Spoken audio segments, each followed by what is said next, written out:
So hold our heads up high and beat the drum to what we love. Risk the follow, we have felt it all come crashing down from far above. Stars are rising, countless worlds colliding, only one will take it all. Can we bring to fall the giants? Can we make the final call? We are the ones to ignite the darkened skies, the champions of the world that we defy. A soul ray of the few who rise up high, and we all fight at the last strike.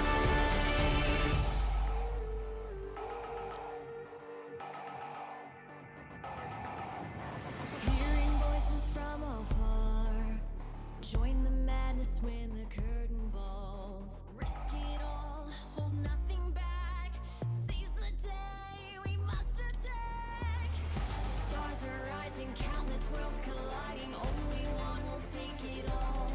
Can we bring to fall the giants? Can we make the final call? We are the ones to ignite the darkened skies, the champions of the world that we defy. A soul ray of the few who rise up high, and we all fight at the last strike.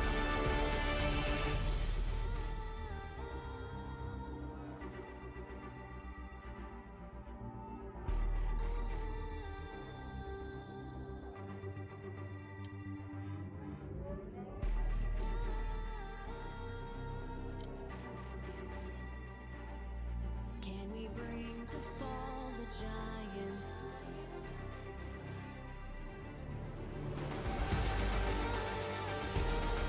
Can we bring to fall the giants?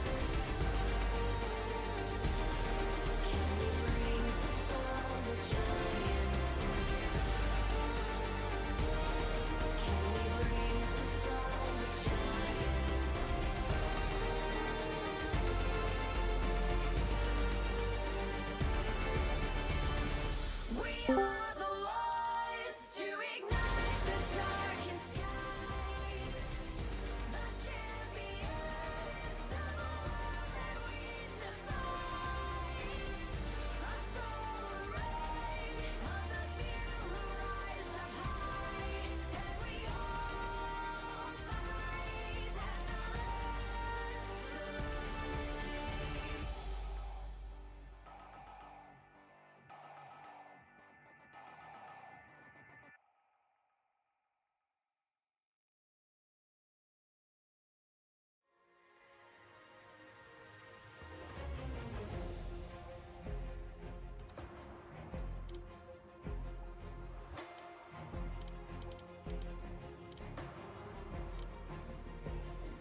Oh, howdy, guys. We're here.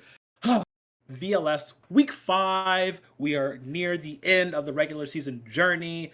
Joining me tonight, it's the masterful maestro of music, Gerv himself. He's back. What's up, baby? We're back again.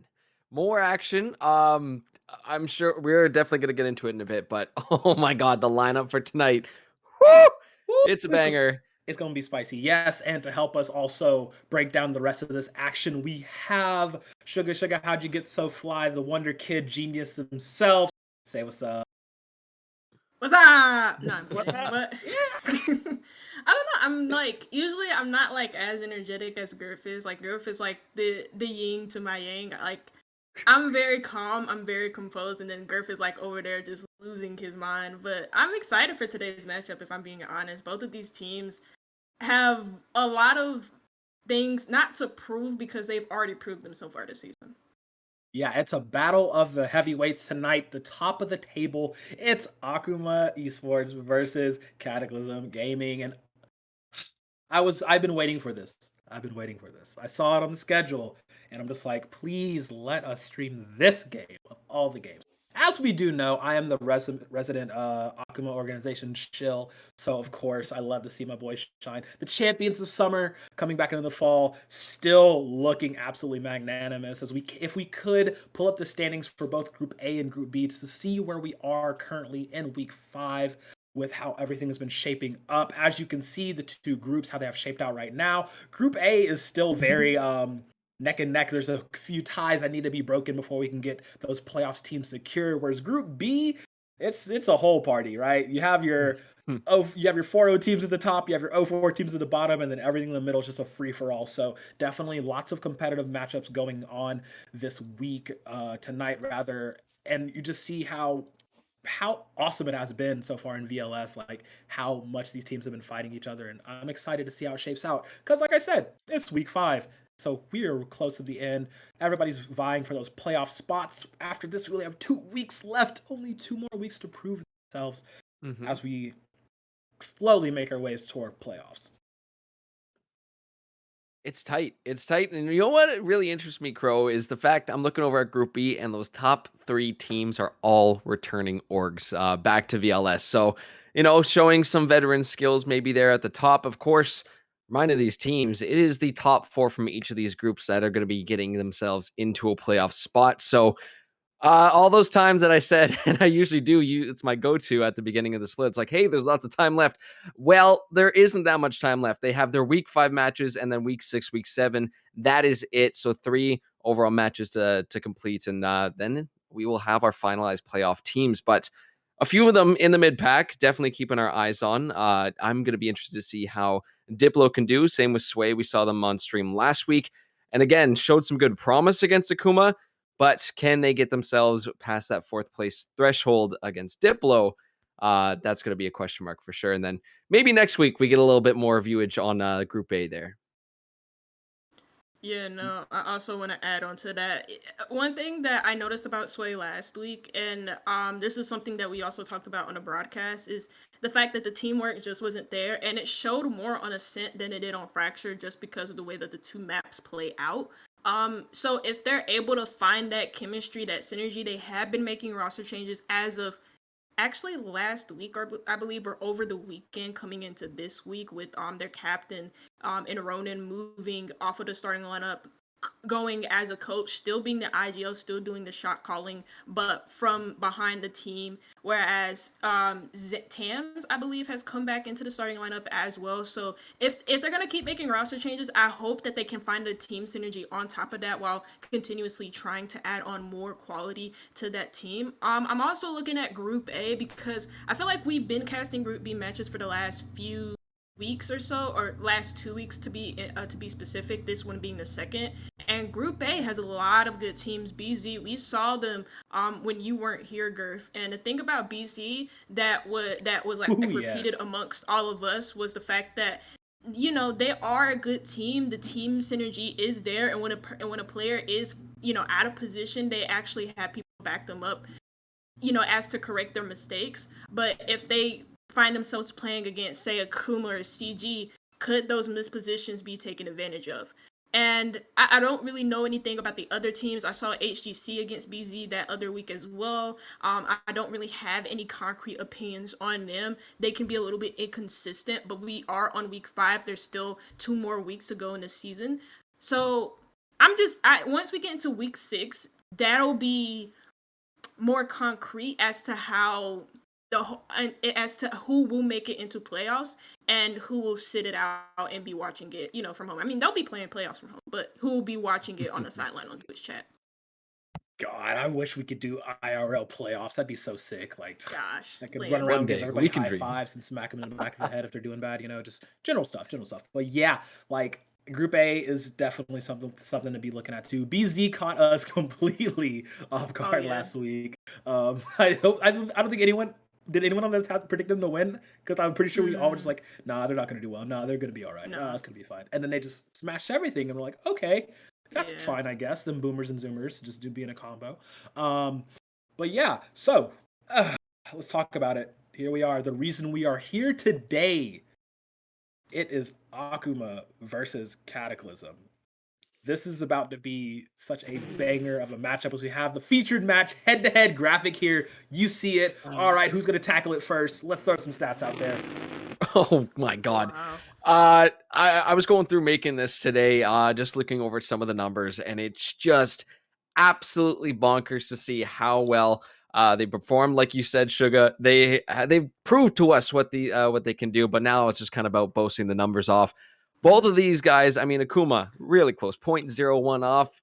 Let's round it up and be fair. Both these teams are looking at 2 or higher KDAs, which is absolutely insane. Again, though, plants and diffuses are a little bit on the lower end in what we look at across the league here. But again, very representative of what these teams do, which are, they're not always looking for the plants. They're looking for kills. They're looking to strike. They're looking to go and make those 5-man rotation swings. And that's what I'm going to be expecting a lot from these guys, because I think the ACS kind of boasts why we see those lower numbers in the plants and diffuses. Very, very aggressive teams, very, very precise teams. And we're going to see that, I think, across the board. Doesn't matter who's on defense or offense. We've seen from both ends, both these teams are willing to send it. And that's why I think we're going to have an insane game on air tonight. But any thoughts about these numbers, guys? I'm surprised. I'm not really surprised. I knew the numbers would be this close. CG having a bit of a higher KDA, but not too high. Of course, it isn't at 2.0s. You have, again, you talked about the plants, you talk about the diffuses. So going off of that information, I'm expecting a heavy, heavy battle with guns. Like a lot of guns, maybe some site play. We did see Akuma last week play on Ascent. And to be fair to them, they played site. They won their defensive half. I believe it was like 12 zip. I want to say it was like 11 or 12 zip. Yeah. Yeah, 12 zip. They played site. They kept Sway Esports off site, but I don't know if it'll be the same thing with CG. If CG will be looking to take more early gunfights, or even if they'll be looking to soak up pressure in one part of the map and completely hit another, or maybe even play behind their utility when they're going to attack those spaces. So I don't know if those numbers will change in this matchup, but going off of these numbers, I'm expecting good old fashioned gun heavy Valorant. Good Yeah, old fashioned. we gonna get into some shooties today. What business do we have here playing these spikes? Who needs to get a spike plant? We just wipe the team. Duh. It's complete Exactly, big shots exactly. going on. It's gonna be super dope. But yeah, like looking at how close this matchup is gonna be, right? Like it's you see the numbers on there. We're gonna throw some more numbers on there. If Sash get our beautiful faces back on screen, it's just gonna be us talking going down. Cause and we were talking about it in the doc, right? In the prep notes and whatnot. Hmm. Going down lane by lane, quote unquote, player by player rather, like it feels so close. And like Yeah. I think one of my favorite things I'm gonna be looking at wise, like player wise, is Ahira versus Muffin Man. Hmm. Because like both of these two have been pretty crazy, and I've really been liking how they've been going recently. And it's just if you were to pick a star player from each of these teams, right? Like the poster child for the team that like gets the most buzz about them, usually MVP. Which players are y'all looking at? Like, who are we looking at to be like the X factor when in this head to head coming up?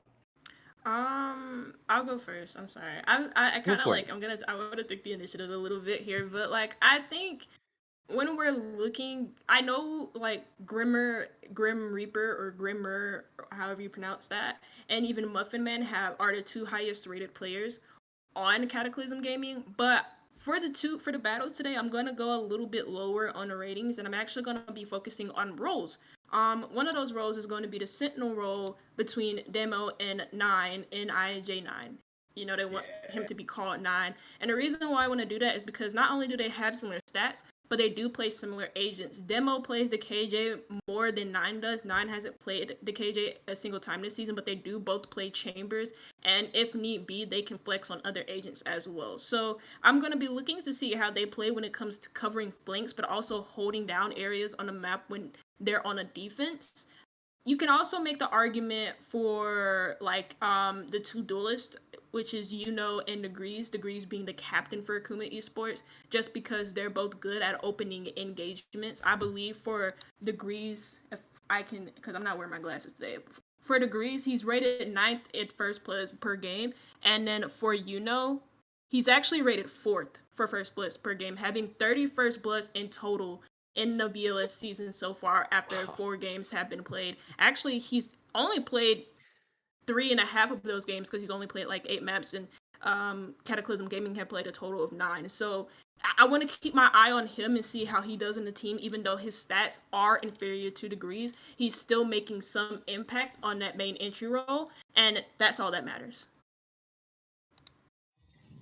You're a genius, the Wonder Kid. Just smashing it 100%. Just love that. Straight analysis. And yeah, like I was saying, I really want to see how Demo's going to go. I want to see how Audio is going to go. I want to see Degrees really pull it together. And on the other side for Cataclysm, Grim Reaper, Grim R, this man is so good. Like, it's so insane. Like this matchup is going to be absolutely monumental, and I'm so happy we get to cover it because I know you two are going to do so well covering it. So we went by our X factors. Now let's talk about the team play. Like what are the characteristics of these two teams that should bring them to victory as a whole? Honestly, from what we've seen from Akuma, I would be probably expecting to see some sort of similar level of it from Cataclysm Gaming tonight too, and that is going to be the synergy. We know the individual gunplay. We know the head doinks are gonna be there tonight. There is no question about that. That every single one of these players will click on heads this evening, but it's a question of okay. Do we have the comms together when we're actually striking on a site? Are we actually timing our swings together along with our utility? And I think that is going to be a big question. We've seen it from Akuma. I think the only question mark is we haven't really seen it from Cataclysm. We just have the stats to back it up. So in action tonight, I'm hoping that we see that as well too. But I think that is going to be the big one together, is seeing the team synergy come together. But both are 4-0 teams. Both have claimed many, many victories so far this split. And I'm just hoping to see that all those numbers reflect the same for Cataclysm once we get out there. Doug, any thoughts on it? What are they going to need to do as a team when it comes to team play and teamwork? Who's got the edge in the head to head? Who's going to have to do what in order to secure the victory here? I feel like when it comes to talking about both of these teams, of course, we're going to have a little bit of bias towards Akuma because we have seen them play as of recently, and we've seen how good they are when it comes to their team play, when it comes to their coordination. Whereas for CG, that is a big question mark. Sure, we can go on VOD for the last split because they did participate in the summer and then they got first rounded, but after that, they've changed so much over this summer. They've improved so much as a team, and that's evident in their standings. That's evident in their scores. That's evident when it comes to their attitudes as of recently. I've been so impressed when I was talking to their captain Grimmer, and the reason why was because he seemed to be a lot more mature. And that's not to say most of the captains I've spoken to haven't been mature, but you can tell that he genuinely has a drive to get better with his team. He genuinely has a drive to help his teammates get better too. So I feel like Akuma are gonna meet their maker today. I don't mean that in a way like they're gonna get stomped. I mean it in a way that they're gonna be meeting the perfect match against them. Both teams who obviously have good teamwork, who obviously have some semblance of coordination, who have some semblance of team synergy, and have a ton of experience in comp play. Because while Akuma have experience inside Valorant, they also have it outside of Valorant. And for CG, they have it inside Valorant as well. They have it inside of VLS, but they've also participated in VCT before, and they played against Nearest Airport too, and they've learned a lot from that game, according to what Grimmer's told me too. So you can look up both of these teams, and you can say, well, who has the leg up over who? You can say that because the KDA is better for CG, that they have the leg up. You can say that because Akuma won a championship last year and they haven't dropped a single map, whereas for CG, they lost 2 games last year. They've dropped the map this year. The last split, they dropped the map this split. You could look at that and say which team does better and what, but I don't really think there's a lot separating these teams when I'm looking at this game realistically. Yeah, you're 100% right on that front. And so now we got to go. Let's see, we talked about the singular players, we talked about the team play. Now let's talk about the maps. Oh, they're coming. Oh, we're getting the bands coming through. Okay. Yes, coming through right now. Right off the bat, I do, and I think it is going to be put back up there too. But if it is, in fact, CG banning Ascent, that was something I was going to talk about. Like, you gotta ban Ascent against Akuma. There's no way it is illegal if that map is allowed through. So we do see that CG has done their homework. They do see what Akuma has done there, but we get bind for our first one, guys. Oof. Yeah, going back to your point about the map bans, when it comes to what these teams are banning out, especially for Akuma, they've actually banned out Haven. This is gonna the 100% ban rate for Haven for Akuma is gonna continue. They played the map. No, they've actually haven't, but they banned it like 100% of the time. Yeah. And then for Ascent, that makes a lot of sense. But CG also have won all of their games on this map. They're a good Ascent team. Bind and Icebox are interesting because I believe for Akuma, they've been this 3 out of the 4 times that they've actually played in VLS. But they have played it once. Yes, they've played it once and they actually won it, of course, because they haven't dropped a single map all season.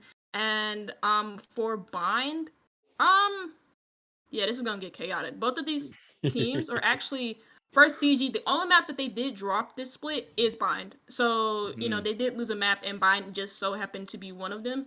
And Bind is a very chaotic map. And we talked about gunplay. We talked about good old-fashioned Valorant. I feel like Bind is going to be the perfect battleground for both of these teams. And then for our decider map is Fracture. I mean, Gerf, we saw Akuma play on this last week. And of course, they did slowly get into for them at least, it was slow when it came to them starting off the game, but they eventually got into it and carried themselves over. Yeah, just a couple warm-up rounds there, and then they were like, okay, Yeah. we got our swings down, we got our collapses figured out. And yeah, that's really where we saw them kind of take over. So I think, yeah, going back to your point about the first map, should be interesting. The fact that, CG has dropped their only single map this split. How dare they drop a single map? How dare they drop How a dare. single map? How dare. Yeah, it's oh my god, the data is just so clean. Sugar, you impress me every week. I swear you're gonna get the Miss Aw. Frizzle Golden Star. It's insane. Miss Frizzle. Oh my god. Looking I at haven't these. watched the Magical School Bus in so long. You just It's reminded me of that. insane. Like insane. she was taking them into the danger zone every single time and just Every like single time. science. And you're like, yeah, science. Except for Arnold. Arnold was smart. The man was just like, bro, this is ridiculous. Like, what are we doing here? Why are we in space? Why am I an atom? What's going on here? I just want to know who takes their helmet off on Pluto. Come on, Arnold, what are you doing? He was sick of it. He was done. He said, I'm going out on my terms. Forget this. Savage episode, by the way, for those though. Like who legit, do not bro. know. We watched that in school. Like I remember watching that as a small If child, she was just like an actual teacher in real life, she would be Like, arrested. She would right, lose her right. teaching That's license Blue and Pages she would right be there, arrested. baby. How That's- is she not It's in over jail? with. What's going on? It's done. You're done. Oh my goodness. Okay, so we have the map bans. Mhm. We have the picks. We have the players. I believe they're ready. Mhm. Are my casters ready? I don't know. Who do we think's winning tonight, Crow? Who do we think? We got to get these predictions, baby. Oh, we'll do them quick. We'll rip them quick. Yeah. Okay, well, of course, you already know mine. I am the Akuma shill, so 2-0, baby, we're calling it here. Oh, okay, interesting. I think I'm gonna go with CG for this game. I think it's gonna be very close. I Okay. could totally see, actually, because when I look at the stats again for Icebox, that's how fast I forget it. But for Akuma, they've won it once. Same thing with CG. So this is gonna be a very balanced map once we go into Icebox. Whereas for Bind, I don't really know. I want to say Cataclysm could take it as well, but I could easily see Akuma just stopping them at the same time. So I'm gonna go with the CG2 one just to be safe. Okay. Magic Music Man, it is up to you now. Well, I wrote down some notes. I did some hard pressed analysis here, and honestly, after some review and hard study, this seems to be the case for what we want to see tonight. I did do it backwards just in case my camera was messed up, but hey, we came prepared, and Akuma have shown they are prepared for the past 32 maps they have been on stream. That is 32 maps straight, coming off of their defending title off this summer, and they continue to keep going. So numbers don't lie. I got to go with Akuma. If anybody's got a chance to make them bleed tonight, it would be CG. So we'll see. We'll see. If I'm feeling generous, 2-1, still Akuma. But I got to go with the 2-0 Akuma from my heart's heart. Love it. Love it. Love it. The numbers don't lie. Scott Steiner said it first. All right. So, with that being said, I'm going to step away and we're going to get into agent select here for this first game in this banger series between Akuma and Cataclysm. I'll see y'all on the other side. Thank you, Crow. Sugar, here we go. I was all day getting hyped up for this one. I looked at the schedule. I'm like, okay, who do we got on? We got the two out of three of the best teams, two out of the 3-4-0 teams we have so far still in the VLS, but these two have put up some numbers, and yeah, the question is tonight, Sugar, do gods bleed? Do they indeed? I mean, of course, Akuma not having lost or dropped a single map, whereas for CG, you can't really say the same. But we're going on to Bind first. The team compositions are vastly different. CG going for something a little bit more expected with the double control. Of course, teams like to mismatch between the Viper or the Brimstone, and you can make an argument for either one of them, Brem is more for fast-paced gameplay, whereas the Astra could help you slow down pushes and all of that good stuff. Whereas for Akuma, they're starting off hot with these Asian picks. You have the Yoru, you have the Omen, the Viper. Please don't tell me they're gonna lock in Phoenix. No, please. Yeah, there's always a chance. I Oh, do please, like the God. potential Omen coming through here. Really strong lockdown, I would say, from the side Select of your CG. I'm really liking, having the orbital strike along this side. A lot of tight corners on these two sites that honestly orbital can be huge, especially on the B site. If you're hiding in that in the little box there, could potentially get cleared out there. But yeah, double Brimstone going to be coming through on this one. We see the double Sky, the double Rays.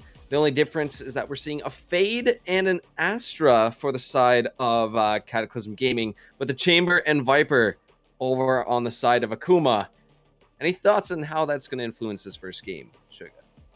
Yeah, no, not. Yeah, I mean, for Fade, it's pretty interesting because she's very good on smaller maps, and the same thing can be said for Sky. I feel like Akuma's lineup is a lot more aggressive than CG's because of the Sky Rays combo, whereas Fade is a little bit more laid back. You usually want to combine her utility with Rays and make sure that they're always working together. Viper is good on any map. I struggle to find a controller that can like rival her and do what she does. Like Brimstone doesn't have a wall. He does have mollies like Viper does. He does have the stemmy, but he doesn't have a wall. He doesn't have his own smokes and that can like decay and slow pushes down. And so it's kind of weird. And then you're comparing her to the Astra, who can do the same thing that she can, but instead of causing damage, she can concuss and she can pull people in and work around her utility with that type of stuff. So I don't really have any concrete opinions on this. I just think Akuma's lineup will look a lot more aggressive than CG. Well, an aggressive team they are, and if you're just joining us, welcome, ladies and gentlemen, to week 5 of the VLS. We got two banger teams here, Cataclysm Gaming versus Akuma Esports. And right off the bat here, Akuma hitting up that B site. They have got the spike down. Gonna be up to CG here to see if they can retake, as we see some movement coming through Hookah here. A couple of members rotating around as alongside, I want to say Grim. For some reason, my Pokemon brain's thinking Grimer, but we'll go with Grim for tonight. They're making the way down B, long Shatter, holding guard, and he's going to get taken out by On to the site they go. CG making a clean entrance. Going to be 1-for-1 trades as Akuma Demo trading out 1 for Leo. Down to 3 on 2. CG still holding down. Let's see if they can get the defuse, but Demo playing around in the smoke. Demo cleans up 1. Ahira finishes it off, and Akuma will take the first round.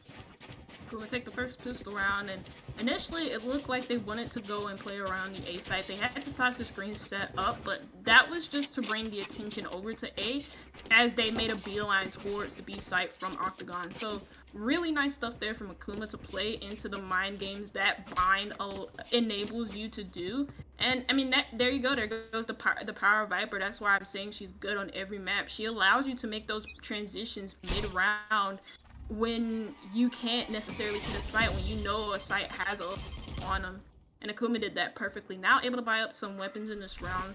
And it looks to be a split take over towards A. Having better guns, they can take these gunfights head on, but it's to You love to see the aggressive plays, and sometimes, you know what? They might actually get punished. If anybody's going to be able to punish Akuma tonight on that extra aggression they love to bring, it would be CG, but Degree is going to be picking up a kill onto Grime. As more and more action around this A site, we are going to see, Degree stepping in the U-Haul. He picks off Leo and, Demo picks up a kill for himself.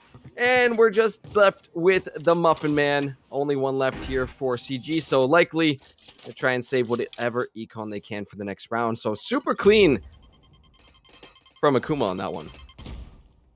Yeah, and it all comes to the CK, and at this round, Frank's finding the closer. Gonna do a little bit of BM. And Akuma did buy up that round, so they're gonna stay on their Spectres against the full rifles.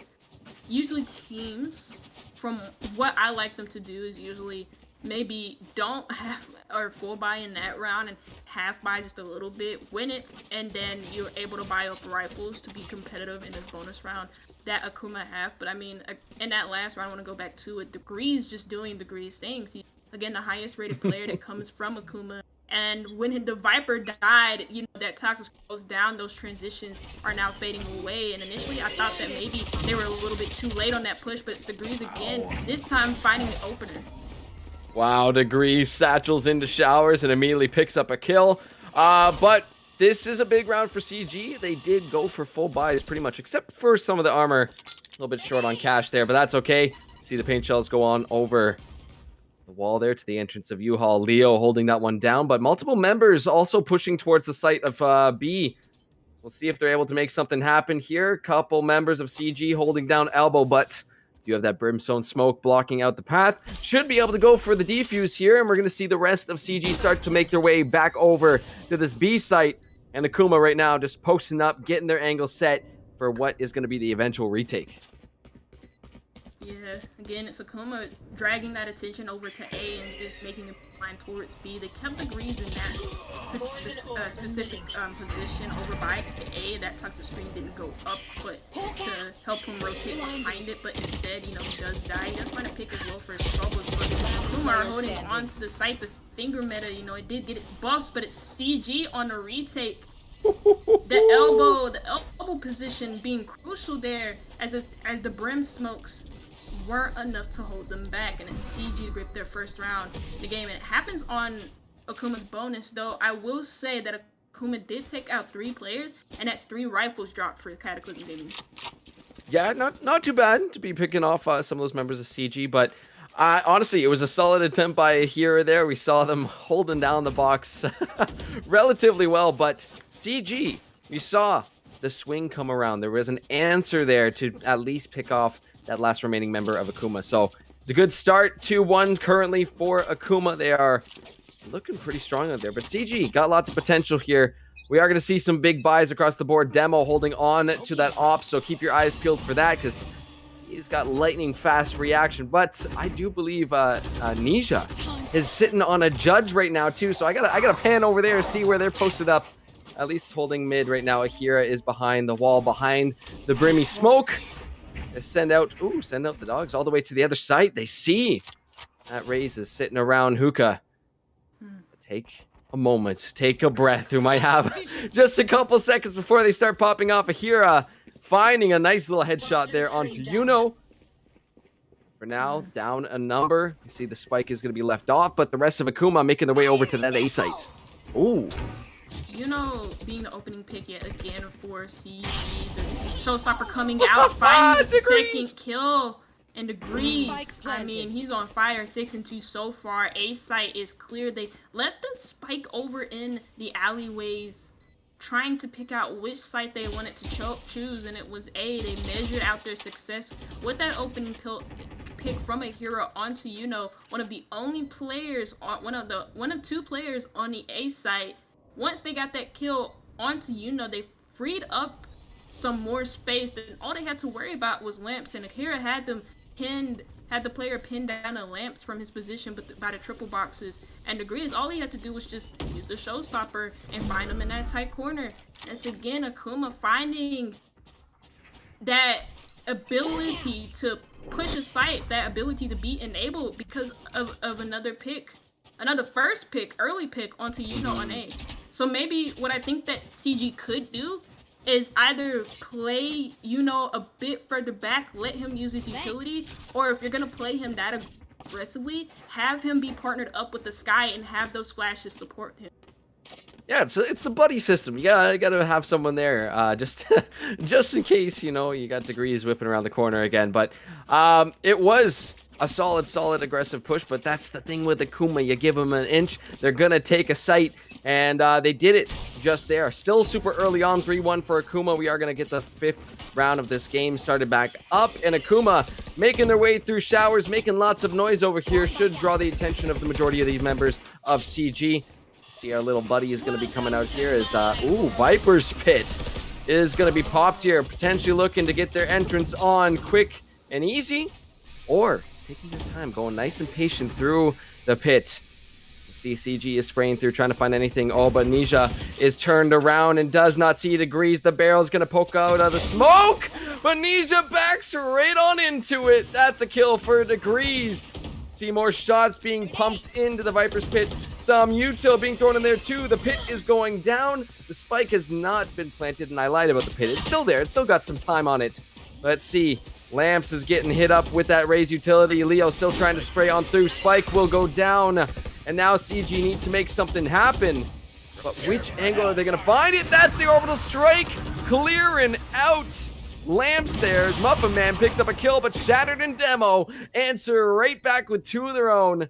It's only up to Yuno and Leo, but Degrees waiting outside of Lamps is going to get picked off by Leo. Beauty little headshot there. 3v2. Akuma still in the lead. Yuno trying to sneak into the spike, but Ahira was waiting for him. Leo still holding down Lamps, but it's a 1v3. Can they make a magic miracle play? No, through the teleporters. Stave that gun for now. We'll offer some chase. Shattered is going to look for it, but let's see if they can find it. If they can get this kill onto Leo, this would be huge in taking out the weapon and doing further damage to Cataclysm's Gaming's economy, but for some reason, Shattered doesn't take him out, and CG decided to take a timeout. In that last round, I did like the play from Akuma, using that toxic screen in order to cut off the vision from Lamps so that they could push in through showers, because as you saw, as soon as that toxic screen went up, all 5 of them decided to push into showers, and with Ahira knowing that he had his ultimate ready, that he could pop it at any second, he pops it right in front of the shower entrance and afforded his team some space onto site. I felt like CG were just a little bit too passive in that round. They kind of allowed time to be themselves up for the plant. You have the Raze utility going out. Your Fade is still on the other side of the map waiting for Akuma to rotate to B, and by that time Akuma's already had the spike being planted, and I feel like the Fade utility in that situation could have helped them take down that Viper's pit, because the Viper was on 5 HP. Also, the Raze utility could have done that as well, and they shows to bring down the Viper to 5, but they couldn't find a kill. And that toxic pit, sorry, I kept calling it Viper's pit, but the toxic pit for Akuma really escalated their chances of winning that round. And for CG, it just plummeted after that. Yeah, honestly, a little passive. We saw Akuma they kind of just walked into that one using the cover of the Viper's pit. So we'll see if CG can turn it on a little bit more. Again, potential flanks angles. Maybe want to be asking themselves. Maybe that is something they discussed during the timeout. Is, hey, do we need to be looking for flanks? Can we look for flanks and potentially look to squeeze them out, knowing that they moved through such a narrow passageway? Again, similar situation though on B long here. We're gonna have Demo peeking down with that operator once again. We did see CG go for some larger buys, but again, Econ not gonna be super great as Grime is waiting for Degrees. That satchel play will not work this time. Onto the B site we go. Demo stepping around the corner. Demo picking up 2. Has Franks there for that extra backup. Orbital strike is going to be coming down into elbow, but Franks is the one with that spike. Demo gets absolutely obliterated by that one though. Shattered though trying to go for the plays. Picks up a kill on the Leo. And Akuma again hitting up this B site. Super duper aggressive, but the showstopper will find nobody off of that one. Unfortunately, Yuno on low health. Franks pops out just in time, and Ahira swinging from Hookah will pick up a kill on Nisha, and Akuma put themselves up 5-1. Ooh, initially I thought that was poorly. At first, I thought that was poorly played from Degrees to Satchel in the middle of sight without no support around him. He just blast packs right into 2 players who were camped in elbow, dies, and then somehow Demo is able to get 2 up close with the op. That shouldn't necessarily happen, and somehow he's able to get those 2 picks, enable his team inside of the site, but then that was such an unfortunate teleport as well, from teleports right into the flank from CG, but that's again CG just giving up site control a little bit too easily. You have 2 players camped out by elbow. You don't have a player directly in halls watching the good entrance, or even watching or hoping you watch Octagon. And there's not really a lot of utility that I'm seeing them use to hold Akuma back. Akuma are just breezing into these sites and walking straight on in without any issues. So I want to see CG improve on that, especially because that's what you bring to Ash. She's perfect at holding sites by herself behind her own smokes. And I know she got a nerf, not recently, but a few months back, limiting the amount of stars she has. But if you're going to bring the Asher, you have to hold on to site a little bit better. Yeah, use those utilities, especially on the defender side around. I was just keeping my eye on Demo because they had their crosshairs just a few centimeters off of where Leo was jumping around. But at this point, CG does find a few kills there as Akuma trying to make something happen on that A site, but maybe just sending out some feelers. The spike was left behind. They do happen to be down a couple members. But now let's see if they can make the push through mid happen. Nisha is down to 4 HP, so super low on the sky. Now that's going to be the Fade ultimate used as they make their move onto the A site. Let's keep an eye on the corner. Nisha still holding down showers as Akuma making their way onto the A site. Through lamps they will come. You do have Leo waiting around the corner as well. CG with the numbers advantage should be able to go ahead and retake this, especially with Nisha picking up 2 extra kills there for that 3K.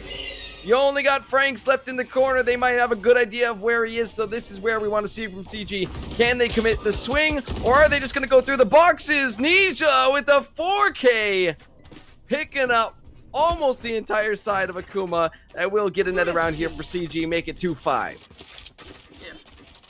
Yeah. That round just shows you how influential Viper is. The fact that a hero went down early trying to solo play by lamps, and he did have backup behind him, came like right after he died. That was just good teamwork. I said it for 9 and Yuno that I wanted to see more from them because I felt like there were a lot of solo plays from Yuno in particular who was finding himself isolated early in gunfights, and instead that was just good teamwork from them. You saw Nige get 1 kill, and then after that Ahira died because of a paint show from Yuno for lamps. So good stuff from them, but that round showed you how important the toxic screen and Viper in particular is, how important she is on this map, because if that toxic screen was up, Akuma would have probably got that plant down. Shattered finds 1, but Grimmer, again, the support plays from a CG being perfect here. The trades. See if he can hold down some more. Not according to Ahira, has other plans in the site of Hookah. So both teams down 2 members apiece. The spike will get planted there. And CG making the way up through the labs. Let's see if they can make anything happen. Though on the site, we do got Degrees posted up in that little corner. Let's see where the rest of his teammates are. Demo hanging out currently in Garden. And if anybody makes the wrong peek at the wrong time, it is going to get punished there. Whoa, Yuno looking for some big shots there. Demo, though, with the tour de force, will find Leo. Looking for some more. Ahira will catch Yuno lurking around, and it's just up to Nisha now by themselves, making lots of noise out of this corner.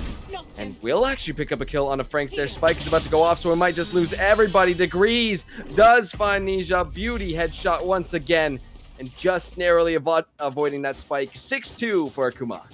Yeah, Degrees is heating up right now. 9-3 so far from your captain, but oh no, sorry, that was Ahira. So Ahira is 9-3, but Degrees is 8-5, so he is still heating up, finding a lot of success in a lot of these rounds where he's able to just, I don't even know, sometimes he's like solo pushing by himself, but he's still able to find like multi. And that's good for Akuma if CG continues to allow him to get away with it. But I feel like CG have some semblance of a chance in this map, though not maybe in this round, because their economy for the past few rounds have been looking rough. I mean, look at the scoreline, it's 6-2 in Akuma's favor, and the trades are also in Akuma's favor as well. We saw Akuma hitting up showers super hard, but this is what I really wanted to see, is this flank coming around using the teleporters. We'll see if Muffin Man or if Grimmer can find anybody. Franks will find a kill onto Leo, but in through the showers, they're going to make their entrance here. Shattered, still around the corner, but makes his way onto the site, and now it's going to get blocked off with a molly, so cannot answer. It was a great attempt, but just not enough time, not enough aggressiveness to keep up with Akuma. 3v2 to try and retake the site. You see the Astra pop out some smokes. Let's see if it's going to be enough here to distract these members of Akuma. Grimer with the extremely quick hands. Muffin Man answers it back, but Demo has other plans. He tries to hold it off, but Muffin Man will secure the final kill, will win the Hunger Games, and that is yet another round for CG. Oh, I got so scared because the animation looked like it was about to close in. And that was a much needed round for CG because their economy is a little bit more, I wouldn't even say better, but it's a little bit more balanced. You have players who are able to full buy on shields and rifles apart from Yuno,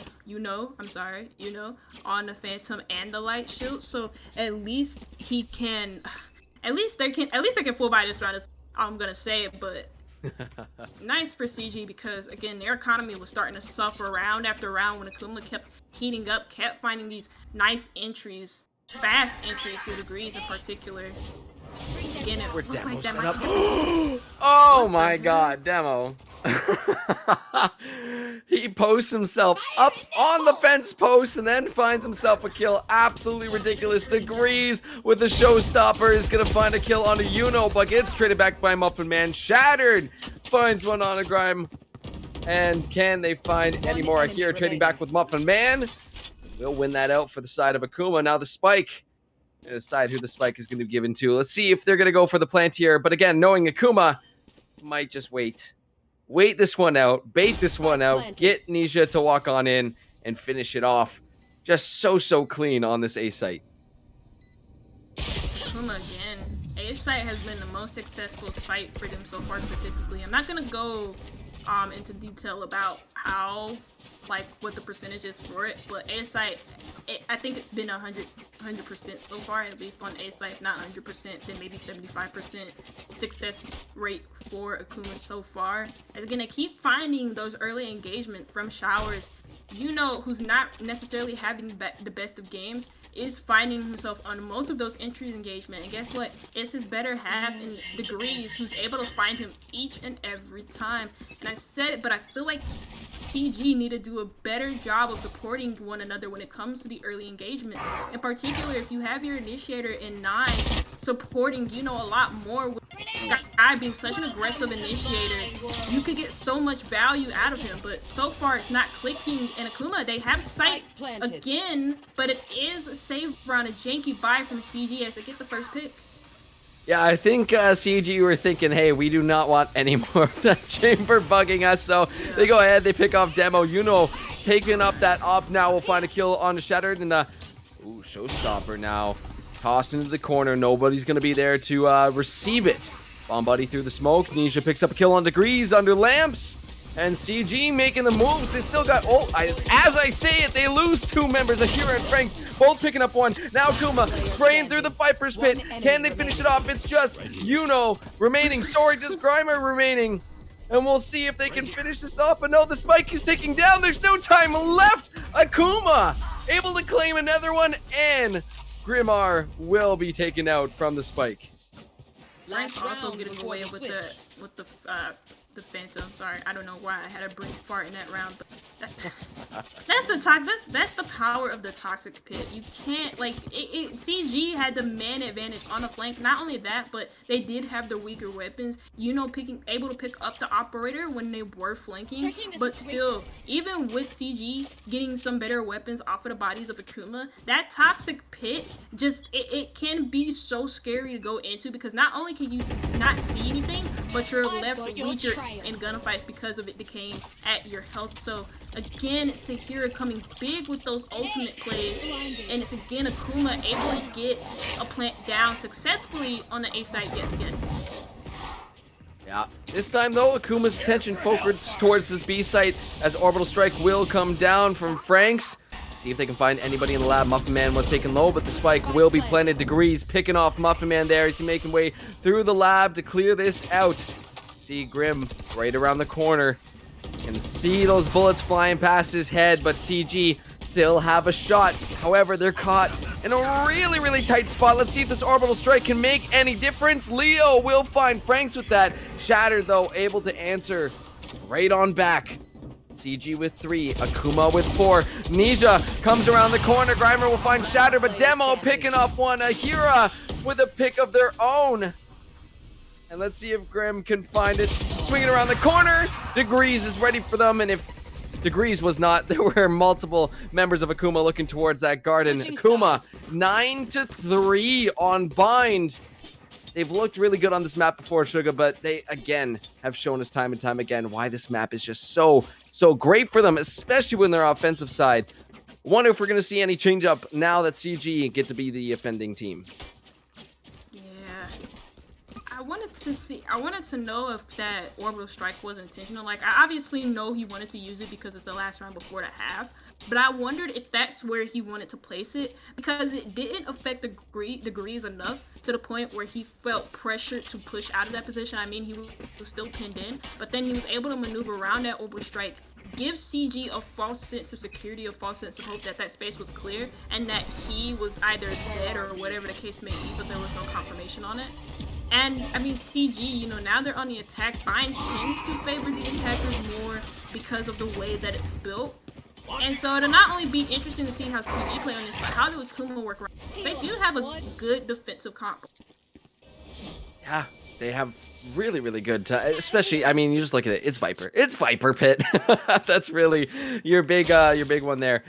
We did see a few low health bars there, but Shatter going to be picking up the first kill here with Akuma's defending side start. And now we'll see Shattered. Oh, peeking out, sees a Hera there across the B site. See if they can hold any more. Again, this is up to CG to be the ones making the moves. They're going to try and go through showers, but Degrees is ready to go. Picks up doubles as Yuno and Leo will answer back. We're down to 2v2 as Yuno finds yet another lovely little kill. Paint shells getting tossed across into mid. Now Yuno will sneak their way through. They can hear the footsteps from Shattered, but can they sync it up together? Yes, Yuno! No need to sync it up together. Yuno's got it. It's a 4K on the pistol round. CG are still alive in this round. They still got their legs. It's 4-9. And Akuma still a few away. There's still some buffer room, Suga, if I'm gonna be honest. Yeah, but I mean, I talked about Yuno a little bit, and I don't want to make it seem like I'm dogging on him a little bit, but I do want to give my compliments to him that run because I feel like he deserves it. Initially, I thought he was too aggressive in the post plant because you have utility with the Brimstone. You could also play the not long angles, but you could have just waited for their entrances and played with your teammate, but instead he timed the flash being thrown from the skies on the side of Akuma. He timed that perfectly, swung around it, and was able to find two. So good work from CG, but you mentioned it at the early start of that round. CG were taking it a little bit too slow, waiting for Akuma's context, and Bind is a map where you cannot wait on your opponent to do something because then they're going to screw you up from the flanks or even just pressure you if they get a little bit too bored. But speaking of flanks, yeah, that's a 2K from Alleyway from the side of CG, and it's grim to get it. Yeah, Captain of Cataclysm Gaming smelled something was up, was watching the 6, and hey, guess what? It pays off when you know you're going up against a team like Akuma who's going to be doing that. Through the smoke, though, CG, they hear the spray and they just unload. We'll find multiple members. Demo goes down as well, and Ahira is probably going to post it up, keep it safe for now. Oh, takes a couple hits through the Astra smoke, so they know Ahira's in this hookah, so they're just gonna light it up. Let's see all the shots you got. Grim R will pick up a 3K. That's what happens. You give away your location. A team like CG is gonna know. They're gonna punish. Yeah, I was kind of a little bit weirded out that Ahira was trying. I was hoping he wasn't trying to save on the classic there. He could just die and ensure that you get the extra credits. He does that. I don't know. I think it was intentionally. I hope it was intentionally. And now Akuma are going to full buy this round with CG being on their bonus. That round was a lot different than the previous one on their other attack, where they just took the fight to Akuma. Actually, they just waited on them from the flank and alleyway, and that enabled them to just push onto site full force. Oh, look at where Akira's posted up on top of the box trying to spray through hookah, but who joins Yuno? Satchel's on over. Akira hasn't caught him yet, but they're going to swing around. And I'm looking across this B site. This is absolutely littered with bodies, Suga. That was probably our quickest round of the night so far, but this time we saw CG bring the fight to Akuma. Akuma, I think, a little bit more prepared for that one. Yeah, no. It was just the positioning of Shattered. Whoever was playing in the middle of B site acted as the figurehead, acted as the problem for CG, but the real problem in that round was Shattered. playing in front of the octagon doorways, in front of the garden doorways. And he's able to find a 2K off of CG, just not really checking their corners and not being aware of his positioning. And I wouldn't really say that's on the fault of CG, because usually you wouldn't be worried about that positioning. You just run in because Fine has you working in mysterious ways. But the green getting aggressive. Demo from the teleport. It's two of them from the teleport. And Akuma with the, well, not even the better guns, because both teams had the same amount of weapons in this round. No charges. But Akuma, oh my god, the gunplay is crazy. Down B. You see, when I was asking for those crazy flank plays, that's what I'm expecting. They see CG Muffin Man stepping up onto the Bucks there outside of Hookah, and we'll find a kill there. Almost flawless for Akuma, not quite so. They're still 2 away from securing another win on to Bind, pushing that map lead to 33-0 if they're able to close on out. But that was just super, super duper clean, and I love the mind games, Suga. That's what it's all about. You get in the heads of your enemies. You get those crazy flank plays coming. It's like, okay, which end are they coming for? Grim was ready for them a couple rounds ago, but that time, just in the right place at the right time for Akuma, making it work. Again, though, we see the buddy system once again being used so well by Akuma. Yeah. One thing that I wanted to talk about from CG is the fact that they do not have a sentinel to be able to watch their flanks, so instead they're having to put more bodies on the flanks. Where you see Shattered, where you see Leo, is where you normally would, or is an area, or is around the area where you have a trademark or whatever sentinel utility you use to cover your flanks. Degrees blast packing right into the line of fire, sees them rotate towards A. The only player there is Franks, but the Nightfall completely misses him. So do the rest of CG, and that's down. A. Ah, damn, they're hitting this site super fast. This is what we want to see from CG, bringing the fight, but bringing it in a way where they can actually, close it out. Let's see if they can actually make that happen. Degrees will find a kill on Nanisha here. Still with the numbers advantage, swinging around the corner. Leo is ready to go for Degrees. Not out of it yet. 6-11, still in favor of Akuma. But that's the aggressiveness we want to see from CG. They hit up the site, they hit it fast, and they found their angles immediately and were prepared for Akuma as soon as they tried to retake. I just wonder if that teleport from Degrees enabled them to do such a thing on the A site, because the teleporters are actually very, very loud. Like, you can hear them like from alleyways. So they saw Degrees even do that too. They saw him blast pack across, and the only player there was Franks. And so leaving Franks on site, they just pushed him. That Nightfall missing him completely, not able to ping him out. But even then, it was a 1-for-1 trade, and CG came out on top. Yeah, really well done. Demo, though, finds a kill onto, Muffin Man.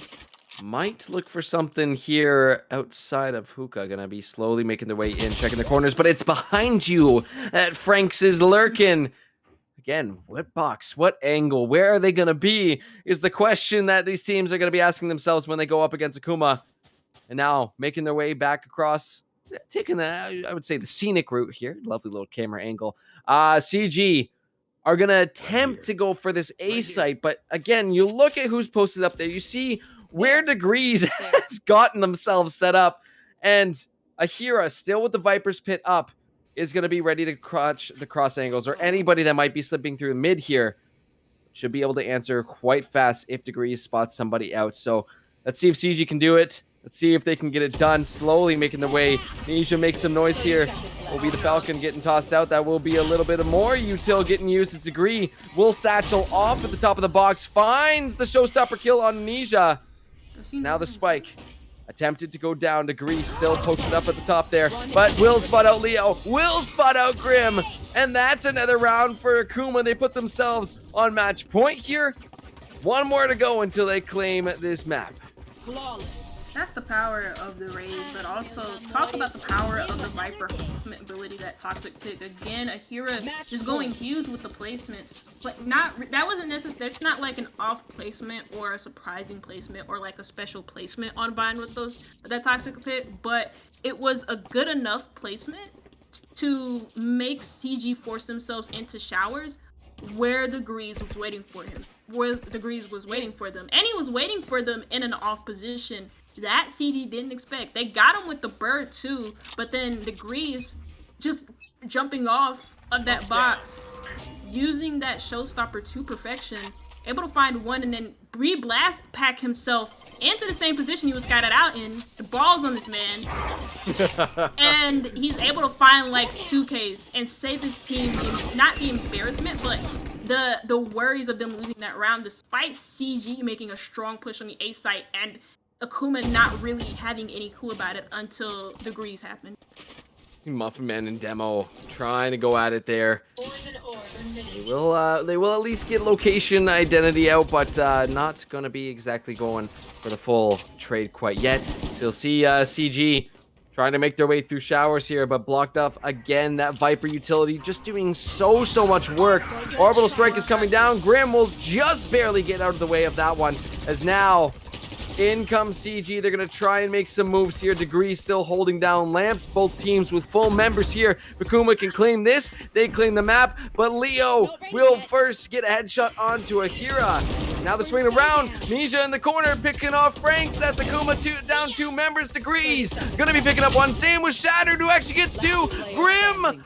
Leo Shattered. It's just kill after kill. Now the Orbital Strike Shattered will go down. And it is, once again, Leo surviving, keeping CG alive here, 7-12. No. Oh, yeah. Shattered. Oh, yeah, that just happened. Oh, my God. So many weird things in that round that were kind of weird. CG being kept back, held back at bay by that Orbital Strike, and the shower split push had to be kept to a halt. And I was just thinking in my head, if they killed Degrees, they could easily just win it, because Degrees has been the pain in their ass on this defensive half so far. As well as Akira, not necessarily in kills, although he does have a good KD in this game, but mainly through his utility, through those the toxic pit, as well as the smokes too. As the Nightfall comes in, it clears the elbow position, clears the middle of sight, but it doesn't completely do anything, as there's no acting behind it from CG. They're playing passively. Now the showstopper coming out. There oh, that's weird. Yeah, beauty kill from Yuno. Grim with 2 of his own. Demo now potentially looking for a flank angle here. We'll try and pop somebody with that off, but CG have locked down this B site. 4v2 are not giving up that easily. The Astral Wall as well too, to ensure, hey, let's waste some more time. Let's make sure this ticks down a little bit more and just deny Akuma as much as possible. Again, you look at the econ, not super great, not super hot for Akuma, so it's going to be another couple rounds until they can get themselves back on their feet. However, for CG, if all 5 members can survive this round, they are looking super great in terms of potentially coming back, potentially bringing us to that coveted overtime. But I think this round should be for CG. See, those Akuma members are backing off and potentially looking for any exit frags here off of B-Long if somebody decides to go down this way. I wouldn't want to mess with Demo's aim. I think the teleporter play they're going for is much safer. Yeah. I'm thinking about with the stuff that I'm seeing right now. I'm thinking about if we're gonna go into OC, and I think it's a strong possibility with CG taking this time out. You know, realizing that they're on a roll, giving them some time to talk, but also giving Akuma some time to talk, because Akuma might be saying, what's happening? We were just at a 12 to 5-4-5 lead, and CG are finding their rhythm, they're finding their groove, they're finding that momentum, that drive to collectively find more rounds per game, or not per game, but keep finding rounds that are so damn close for Akuma to be able to get the first map of the day. But for CG, this timeout is more or less just to calm each other down, because for the past few rounds, we've been seeing some off-putting things, some chaotic stuff. And Grimmer recognizes that, and the coach maybe wants to chime in as well for CG too. Yeah, just to get your heads on straight, right? For these next rounds, we've seen a lot of good stuff from CG. It's more about, okay, we need to focus up. We may need to make sure we close these rounds out. That's the big thing here. That is something Akuma very, very good at. CG, we've seen them do it so far tonight, but they need to make it happen for the next 4 straight rounds. Well, yes, 4 straight rounds, or else this thing is going to be cleaned up by Akuma. So let's see. A lot of body stacked towards this A site right now. You do have Frank's degrees alongside, I believe, one extra here. I'm missing Demo on this A site. Let's see if they're going to make the moves here. It's Muffin Man just around the corner from that mid site, but it is Grim who is making moves through showers. Not quite able to find any kills there. I do believe that Demo missing some HP as more op shots will be popped off. Let's see if they can find anybody here. Kuma still looking for that win, but CG has been not making it easy as Grim will find a kill on a Demo. Down goes Franks as well as Ninja picks up a kill there. A hero, though, answers one right back. And it is 4-3 for CG. Leo gets the plant off Akuma. It is in their hands right now. Can they close this out, or will we be looking at another round here, Suga? I think CG are going to close another round here. Not only because of the predicament that Akuma are in, but because CG also have the better weapons this round. They have the econ advantage. Akuma are forced on a janky buy, but even then, they're making good work of the lesser weapons with the Hira having one of the Hira rifles for Akuma. So is shattered. Wait Hira a minute. again. Are we serious? 1v1. Leo, 1v1, shattered on the spike. Leo has to time this right. He dies. This could be the end for CG, but it's not. Akuma shattered. It's shattered. And it's CG to claim their 9th. That timeout working wonders, but still not putting a halt to the chaotic nature of this game. Leo, once again, is holding down the fort, is the second victor of the Hunger Games, and the last one surviving there. This is absolutely insane. CG are putting on a nice show for us here tonight, are not giving up, and I love seeing that. It was a little bit slow at the start, but I think now in these final rounds, the confidence is starting to show. CG is starting to show us why they are a 4-0 team, just alongside Akuma. Let's see, is Akuma... Oh, Demo spots out Leo. Not going to let him get away with that this round. You know what happens? You poke the bear a little bit too much. Akuma definitely feeling the heat on this one.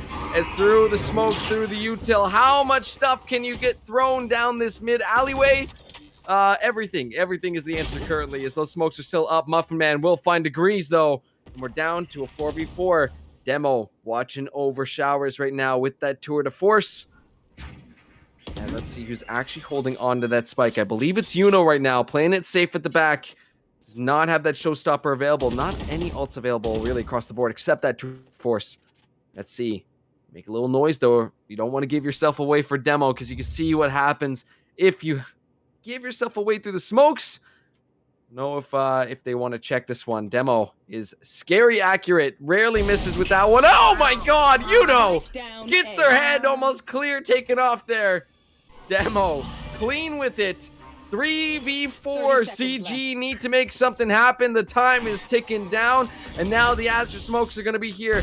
Down comes CG. Demo is picking heads, but Muffin Man will pick him through the smokes. Frank's around the corner, but no, they take the teleporter play. Franks comes through and picks up Muffin. Akuma will continue their streak. Fine match one here in tonight's best of 3. Oh my goodness. Oh my god. What was that?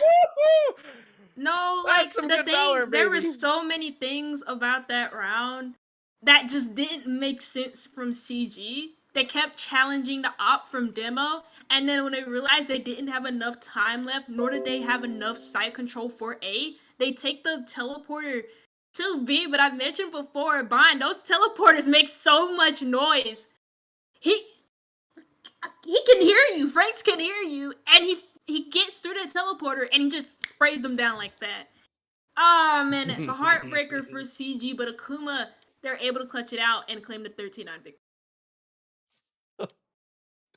For a minute. Girl, I can't hear you. Yeah, okay. Where is he?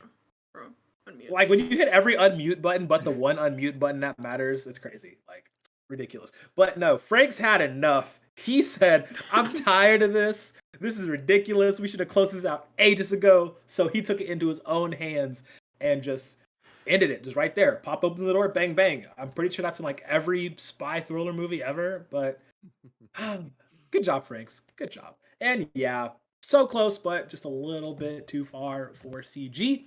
they have time to make it up for a second game. So we're gonna throw it to a quick break, and when we get right back, we're gonna get into game number 2 between Akuma and Cataclysm. See you in a second.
Do we fight to hold our heads up high and beat the drums to what we love?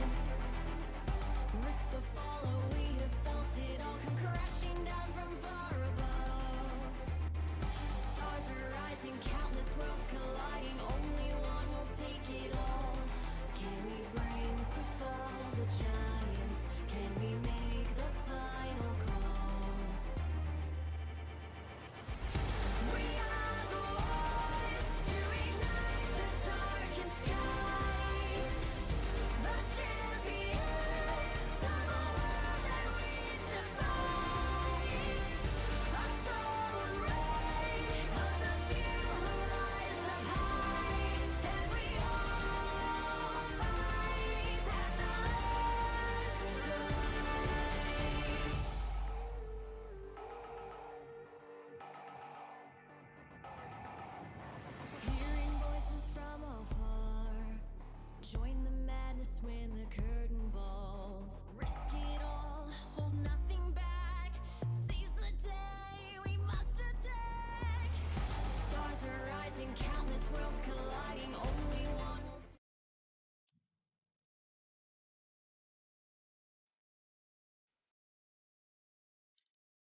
Well, hello there.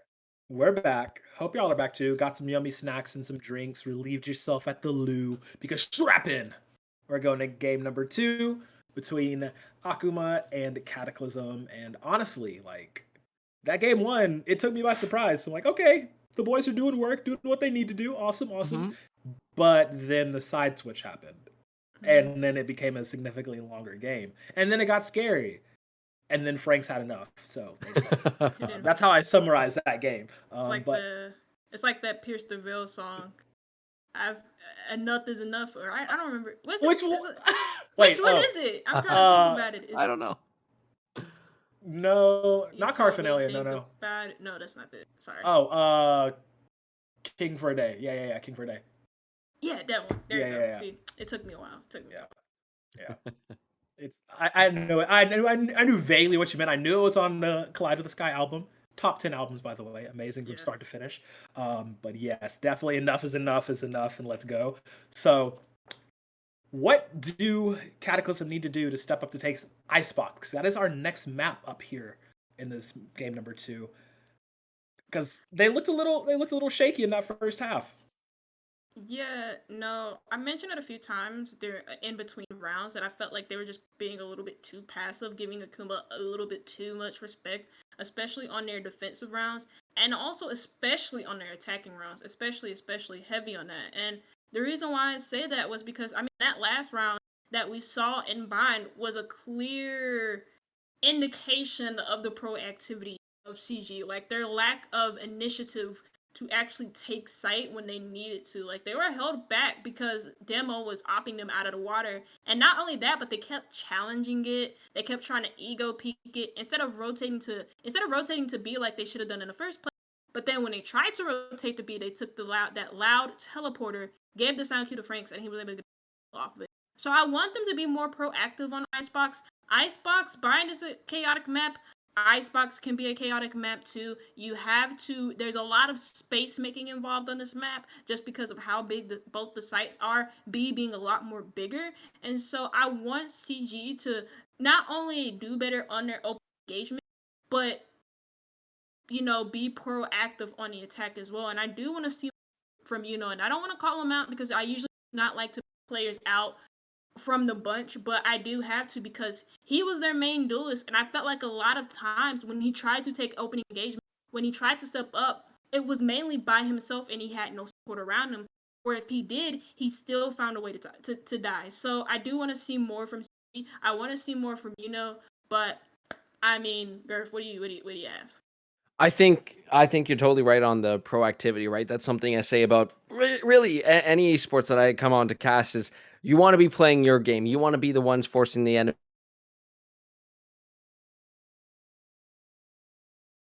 Yes, valid enemies points. to kind of Yep. but that's a big thing I wanted to say as well too is the confidence that comes out. I saw I was a little bit frozen there, so sorry about that.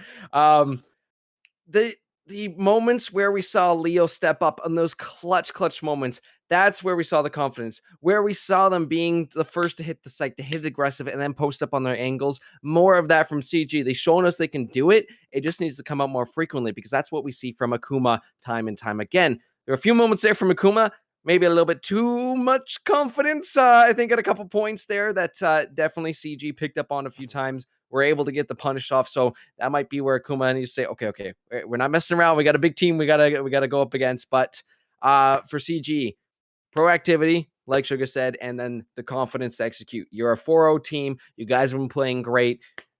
Just remember that and look to Leo when he's in those clutch moments to be like, okay, maybe we follow Leo in these hit ups on the sites. Got you. Don't drink too much of the Kool-Aid to get punch drunk and listen to your teammates and believe in yourselves. Got it. Power of friendship. We got it going in. Mhm. Everything's on lockdown. Once again, I will be stepping away, but my casters, y'all are going to do what you do best and call some hot Valorant action as we get an Aiden select for map number 2, Oh, yeah. Icebox. See y'all on the other side. Boom! Transition. Here we are. Woohoo! Game 1 was hot. Sugar, I'm not gonna lie. This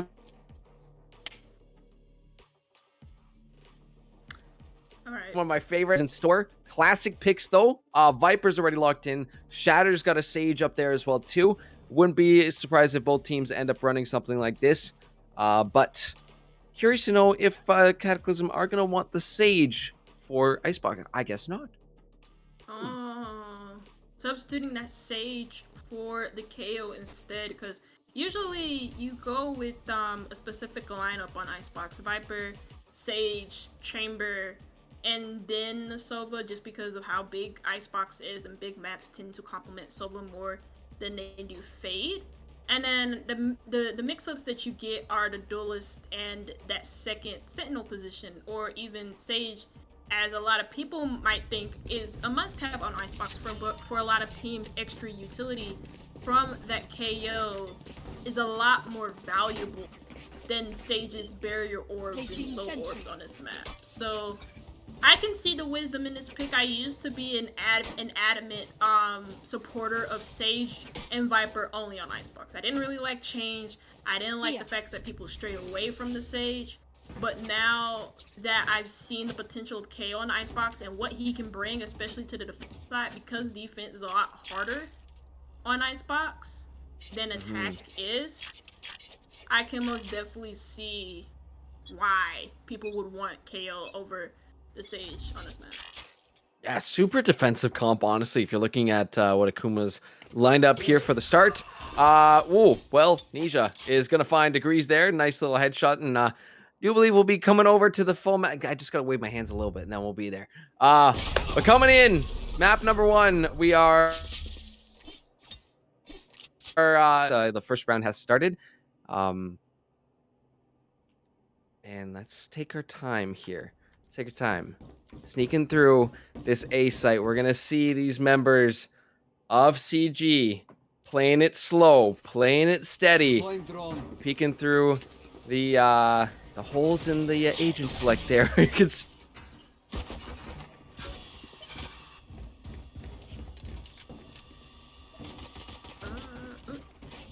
them now watching from that entry. But yeah, super solid, super consistent, and everybody on CG is on. But now Akuma swinging around. Franks from up top finds a kill onto Yuno.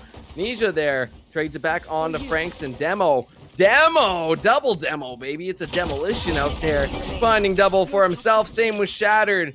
Leo will still be able to secure a kill, but 2 members of Akuma remain, and first round for them. Yeah, first round for Akuma. One thing that we did miss in the agent select was the KJ pick. KJ not being too common of a pick on Icebox, just because of the size of Icebox is a little bit too big, the sites at least, for her lockdown to actually be effective. But one thing that you can get effect out of on this map of Icebox with KJ's kit is her alarm bot and her turret abilities, which they did have set up in Tube. They had it set up in mid, and they're doing it again. And not only that, but you also have the extra sentinel to be able to slow down pushes in that trademark from the chamber. So Akuma going with an extra defensive lineup, even more defensive CG's lineup. I like it. I like what this team has got. It's almost who's going to make the first move? Who's going to make the first mistake is really the question from these two teams, because Akuma should be able to hold down these sites pretty convincingly, pretty solid, especially the fact, I haven't talked too much about is the fact that we get a Killjoy as well added to the mix here, which is just, again, back to, I believe it was last week, we were talking on Ascent, why Killjoy is just so great. Flop down your util, walk away from the site, maybe leave a friend. You do have Degrees holding down with an early Marshall. But now the move shall be made here as through mid they will come. Demo is still peeking around. See, they're going to peek on over. And Muffin Man will get picked on. Off Shattered, though, lights him up. Degrees with the Marshall. It's Akuma finding the kills. It's Akuma with a flawless second round. They're going to be up 2-0. I believe for CG, they did smoke out mid to deny the Generator's peak, and instead wanted to go for a full push under 2 into mid, into B site, and it just didn't work out because there's 2 players in B site, and Akuma's ready to pinch you from mid. So, and also Akuma just have the better weapon too, and they fully bought in that round. They're able to buy up. They're able to keep the Marshall from last round, as well as Frank's getting a Vandal from the last round as well, investing in that, and now giving Akuma some sort of fighting chance in this round to either take some weapons off of CG or win it entirely.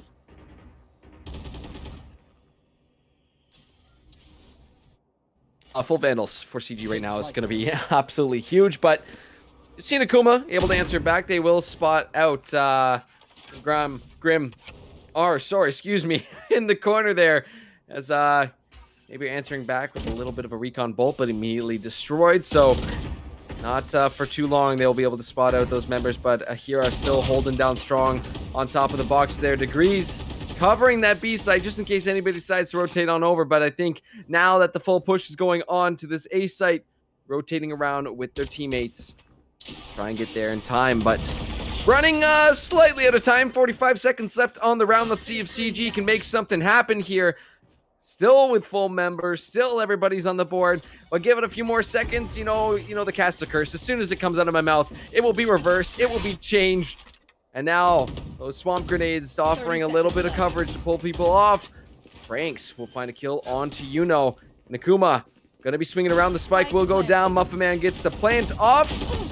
Now Frank's walking on up again on top of that catwalk, is doing really well on the backside of B, but my goodness, trade for trade. Akuma still comes out on top. You see the bodies piled up here on the B site, but Akuma will prevail once again. Usually in bonus rounds, you aim to get at least 2 to 3 bodies. 3 bodies would be perfect, ideally, because you're going up against the better weapons.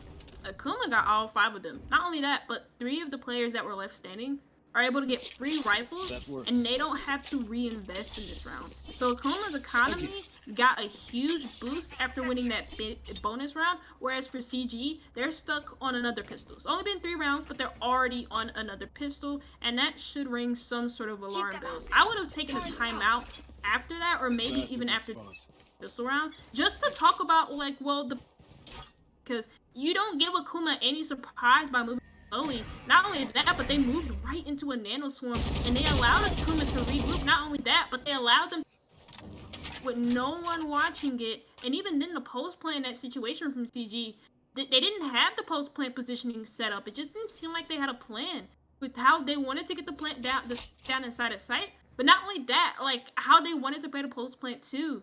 And again, they're falling the victim to the same problems that they had on Bind. It's again same situation, just like you said, right?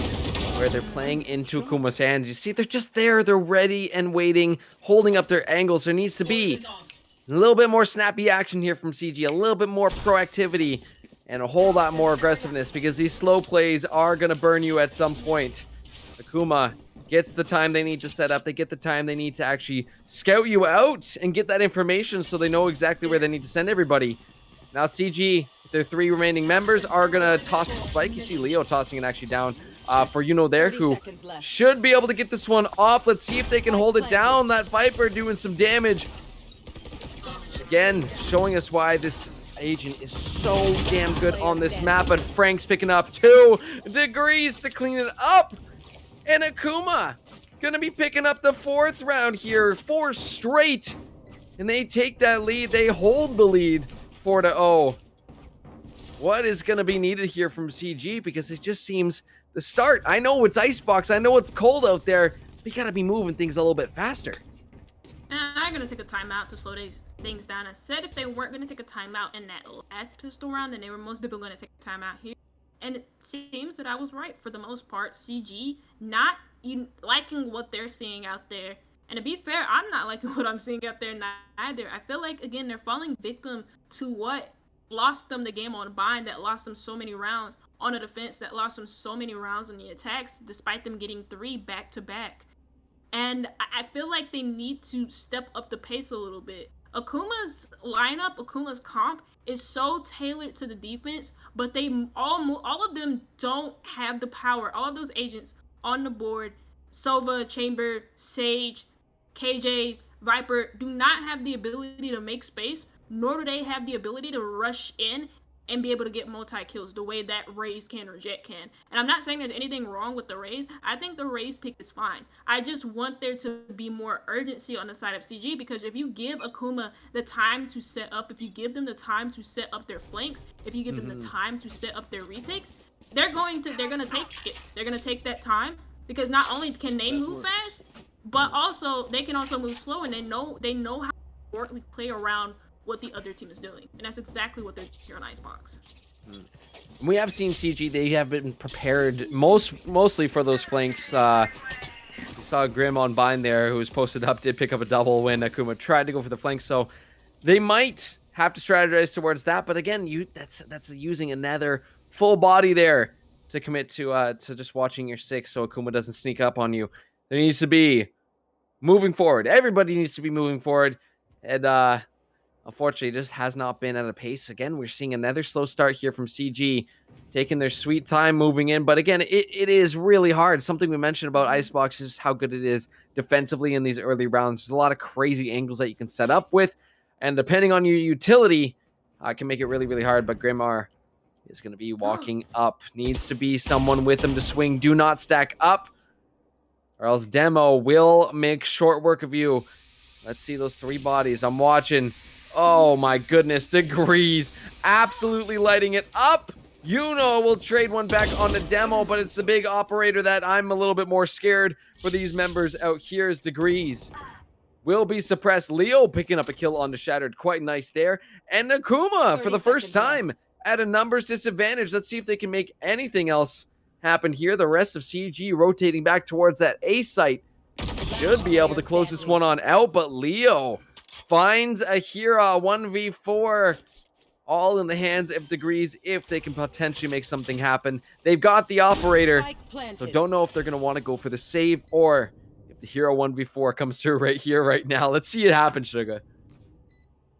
Actually, I do not want to see him lose this operator, so I think he should just back off. And but it doesn't look like he wants to. Maybe he wants to take some weapons out of CG's hands. And I didn't know where he is due to the confirmation from that suppression knife of KO 0 point. But he's gonna back off for now. Also has the tour to force charge, but so does no. 9 does not have it. But they do have 3 ultimates. Oh no! And 9 literally turns his back to all of them are gonna try and escape from the spike on time. So is Degrees. Oh, look at his setup though. Look at Degrees. Oh, he can't make it happen. Leo with a 3K, baby. Can he get it? Can Leo get that in time? Nope. Oh, no. The slow and steady approach in that round from CG worked out perfectly well. I mean, you weigh out their options on both sides, and well, B site has a bunch of forms, alarm bots, the turret also being set up there to impede progress, but also the Viper's Pit being set up around 410 of A to slow down the push from CG. And the way that they approach that, I mean, I don't actually, I know I made an issue of it, but I don't have a problem with you taking it slow unless you have a plan. And when CG took it slow in those first few rounds, they didn't necessarily have a plan. They were just waiting for Akuma to do something. Akuma didn't, and they were just like, well, okay, what do we do? But in that round, they took the slow. You saw the Chamber lurking through the Viper's Pit. He gets that kill, allows his team some space to work with as the Viper's Pit went down. And this time Akuma are just going to give them the space in B site, rotating that KJ utility instead, and it causes them the site, but also CG, they're able to use the Toxic Pit as well. Yeah, double Viper's Pit. Well, not double quite. Did Frank's pop his as well too? Either way, there's one up. It's gonna make it hard to go through. But Akuma playing so well within the Viper's Pit, finding 3. Frank's gonna hop off briefly from the spike, still finds the kill. And it looked like it was gonna be a great setup from CG. They got on, they had the setup, they had the util. But Akuma, I don't know what happens when they hit this Viper Pit, but they become unlocked. They become Super Saiyan out there. And my God, just going through the smoke there, it is like watching SEAL Team 6, I swear, making their way across that B site. That was incredible stuff. Akuma locked down another round. It is 5-1 for them. Again, up a map as well too. So for CG, I would not be surprised if we see another timeout coming in the next few rounds. to try and get themselves focused, to try and find some sort of angle here so things don't get out of hand like we saw in the last map. Well, a recon dart, I don't think hits Demo. It looked like it pinged him initially, but no, I don't think it hit him. So they don't know that he's just below the generator's position, but they only have one player watching rotate as they plant the spike inside of spawn. They want to weigh out their options, get some information, and work off of it. Maybe clear some space over by B. The only player being there is the Viper for Akuma, which is Franks. And so what they can do, if they can find this pick onto him, they clear up that space behind yellow.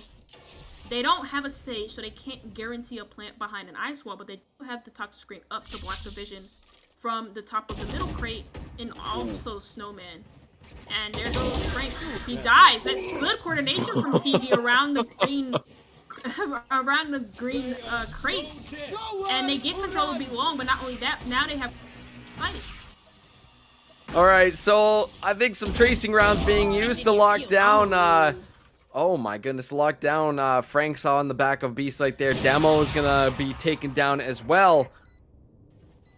As CG find themselves a nice little numbers advantage, but still need to hold this one out. We do see there is a Sage ult available, but quickly unavailable as Grim will find a kill right there. Ahira trying to drop down, only finds one. Muffin Man will trade it right on back. And again, we're left in a situation where it is just Degrees and an op versus 4 members of CG. Will he hold on to this once again? Because you got a tour de force staring him down the other side, and Anisha, I think, knows exactly where the enemy chamber is. So everybody running away now, trying to keep away from this spike, and no, Degrees! Oh no! Steps on in. That's an op down.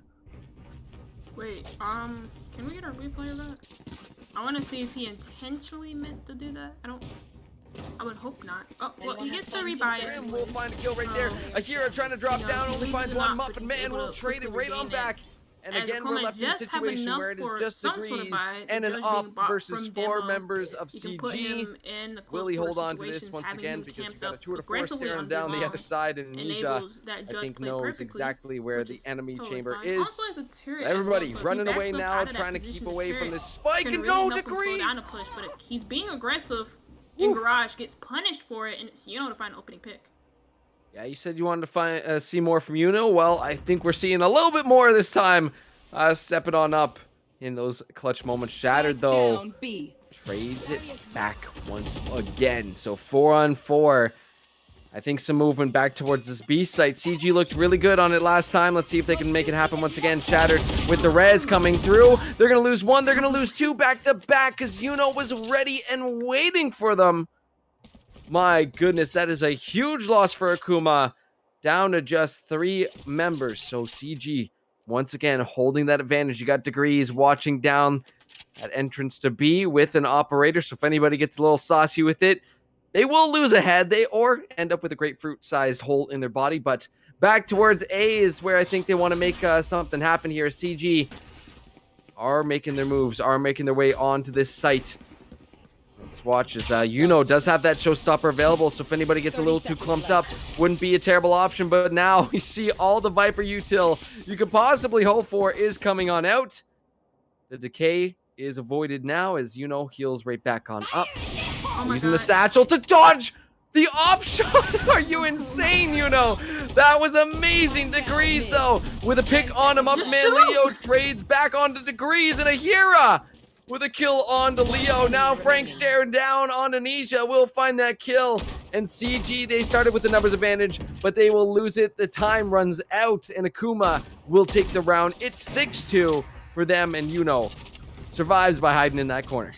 Even though Yuno blast pack for 2 to try and get his team somewhere into sight, despite the amount of shots missed from Degrees, he's still able to find something. Despite missing so much, that kind of freaked me out with the way he kept missing. I mean, I miss because the headhunter is kind of jacked, but you know, I'll still buy bullets for it in those pistols rounds. And so for Degrees, he had no other choice to switch to it when he couldn't really use the op anymore in that situation. It got a little bit too close and personal, and so he had to switch to his trusty dusty sidewalk there. But that's not really trusty dusty. Demo falling to 9 early on, and now Grim finding another. Takuma being a little bit too aggressive. And that's what happened in the last round when we saw Dembo play with the Judge, then the Resurrection and the Sage pushed up together in Garage, and both of them died, making that Resurrection useless. Yeah, maybe a little over aggression here from Akuma. You're not quite on the attacker side yet, but soon. A few more rounds to go until we actually get the swap. But Degrees again holding down this B site. We'll see if anybody does step up to this one. And it does always concern me coming down these narrow hallways with an operator pointed down on you for any potential collaterals. They're going to see some trade outs here, just going a little bit short on that one. Muffin Man alongside Yuno will secure a kill onto Degrees. Ahira trades back on Nisha. Spike should be going down. Franks finds one. Frank looking for more, but cannot make it happen. Leo will find the trade, but Ahira, nice little Hunter's Fury. Just one tap there onto the enemy Viper. 1v2 though. Spike is ticking down. They know these members of Cataclysm Gaming hiding behind the boxes on B. See if they can make it happen. Recon Bolt comes on now, tries to get any vision. Oh, so close. Nice headshot, but Grim is able to trade it back on out, and Cataclysm pick up another round and make it 6-3. Yeah, the suppression abilities from the KO there. Muffin Man coming up huge for CG to shut down the Hunter's Fury from Ahira that came out. He wasn't able to use it anymore. Got one kill, and then after that, he was shut down soon after. Made him null, made him useless, and now, well, 3 rounds behind for CG, so not the end of the world. And to be fair to them, Akuma's comp is more tailored to the defense. When they get on the attacking side, it's another story. I don't think they'll be nearly as effective with the comp, but they clearly have a plan for it because that's why they picked it. Akuma getting aggressive through mid, they do have the worser weapons, so they have nothing to lose. They want to take these early engagements and see if they can find something good with these shares. No. Yeah, trying to send it, in other words. But CG has the better weapons, and when you try and run a team with better weapons, well, in most cases, it's not going to go super great here. We're able to take, I believe, Grim down to just 33 HP, but this numbers advantage rotating back towards this A site. We're going to see lots of util being used, lots of noise being made. The walls are up. The Viper is holding the site down, or at least they're going to try their best as Franks sitting all the way back there at the entrance. No flank ability is going to be popped here, but oh my goodness, some heads might be popped. Franks will find 2. Yuno finds a kill, but Demo! A headshot on the Muffin Man, and we're left with Franks and Demo taking on just Leo at this point, because Nisha was picked off from up top. He scopes it down. Demo with the 3K and the defuse. That's going to be 7-3 for Akuma. I just want to know what the comms were like in that post-plant situation, because 9 is getting shot at from screens, but he dies to that upper crate in a site. And the Viper and Leo is just looking the completely wrong way. He's looking below him. But you also know that there's a player above you, the position that's closest to you, and he dies to it. That was the one round where CG had the perfect opportunity to get a convincing win on it, and they just couldn't pull through. But all is not lost, because that round would have put them 2 rounds behind. But now, I mean, this round is probably lost because they're on a full pistol round with Akuma having the better weapons. Oh. Demo and Shattered lighting it up first. That A site is pretty much off limits now at this point. We did see Franks using that Viper Spit there. Grim, though. Ooh, there's a new sheriff in town. A double for him picked up there as we're down to 3-on-3. A little bit of, it seems to me like a little bit of overtime hockey at this point. You got the 3-on-3 classic here. Let's see as Franks is going to be peeking out, seeing Degrees across the board there. As Franks finds a kill onto the Muffin Man, and now swinging around with the upshot. See you later, Degrees says bye-bye to Leo. Beauty little kill picked up. It's just Grim remaining. Not for too much longer, though. Degrees swings around the corner once again, picking up that op kill. It's 8-3 for Akuma. They are 4 away. Sorry, 5 away. Math escaped me for a second there. But they're just clutching every single one of these rounds. Gonna be interesting to see, you know, all the aggressiveness, how they play once we switch things over. CG just scraping the bottom of the barrel to be able to buy up their rifles. Also, you know, being on light shields this round, despite the rest of the team being on heavy. Despite the rest of Akuma being on heavy shields. 2 ultimates available for CG as well, that Toxic Pit, which I sung so much praise from Ahira and the last map of Bind, where he was able to find so many good placements, so many good timings with that Toxic Pit to be able to force CG back and, you know, make them play passive on the defense, make them play passive on the attack as well when it's up. But now Leo has it in his hands. The last time the Toxic Pit was used on the attack from CG, it resulted in a electric comeback from Akuma, an electric retake from them. 9 though, pick where Grim are cutting off the flank, and now CG are going to be attacking them heads on, or not CG, but Akuma are going to be attacking on, but they have to encounter the Viper Pit. They don't have enough time to rotate, they don't have enough time to flank, and CG know that. Yeah, time is running out, and I honestly think that is probably the first time I have seen an off-shot miss from Degrees there, but the punish from CG was so clean, and as soon as they remove that piece from the board, they make their moves. Oh, Franks does not see Nisha, walks right past them, and Leo is there to clean it up. CG not out of this yet, make it 8-4 before the switch. Akuma goes onto the attacking side. We'll see how CG is going to do here without the Sage, without a Killjoy. It might make this defense a little bit harder, but I think Viper is our big standout one. So I'm really got my eyes on Leo this round to see how well they're utilizing those Viper utilities around the map here to really force Akuma's hand, right? Again, we saw in those rounds, you are forcing Akuma to them, and that's when CG finds themselves success. Yeah. Right here. Also, you talked about CG's lineup not having the Sage and them being a little bit weaker on the defense. I do want to say as well for Akuma, their comp right now doesn't favor the attack at all. They don't have a duelist to help them initiate any space making, and sure, you can say that Chamber is somewhat of a duelist, but I'm gonna laugh in your face and say absolutely not, because he can't make space on his own.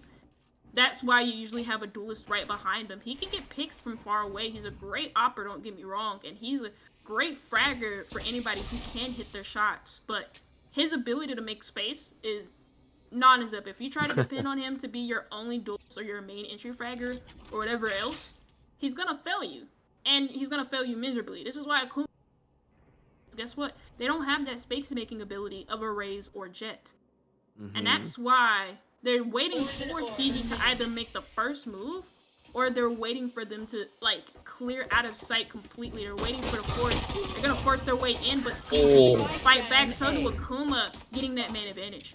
Oh, Akuma cleaning up 3 members off of CG there.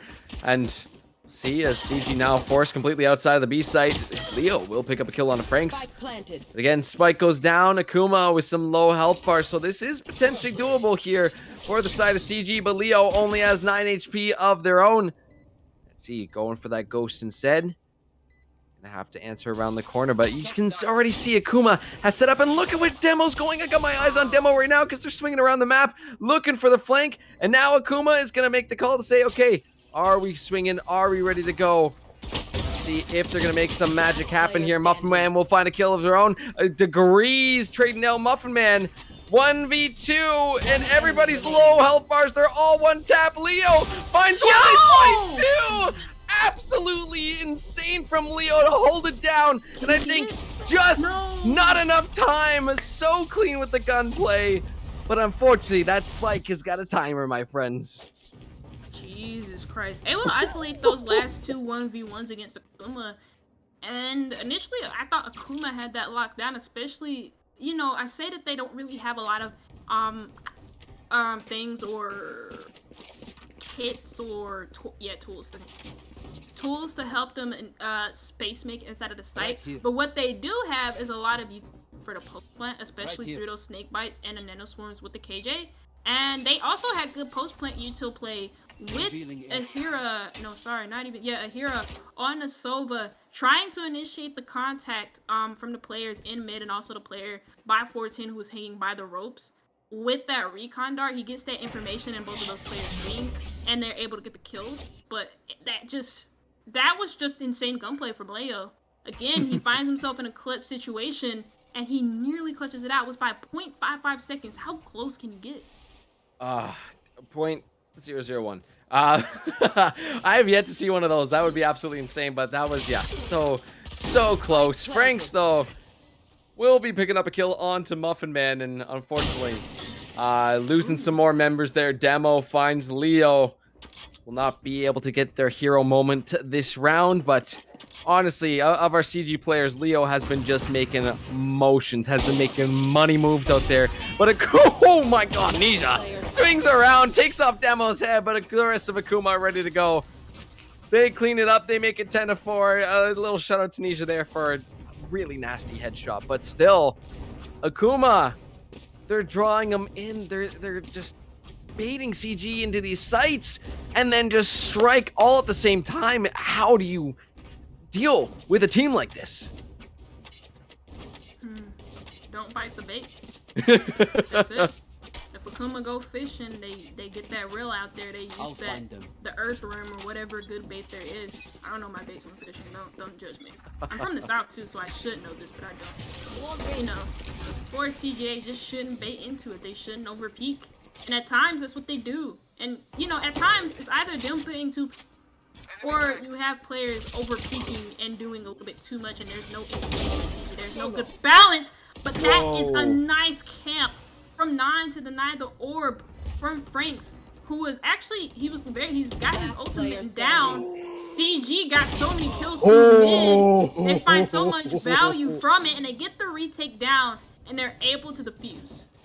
Oh, Nisha. Nisha was just popping off there, was ready with the flicks, had the aim, and CG. I think that's one of the nastiest rounds we've seen from them so far tonight. That was just on point.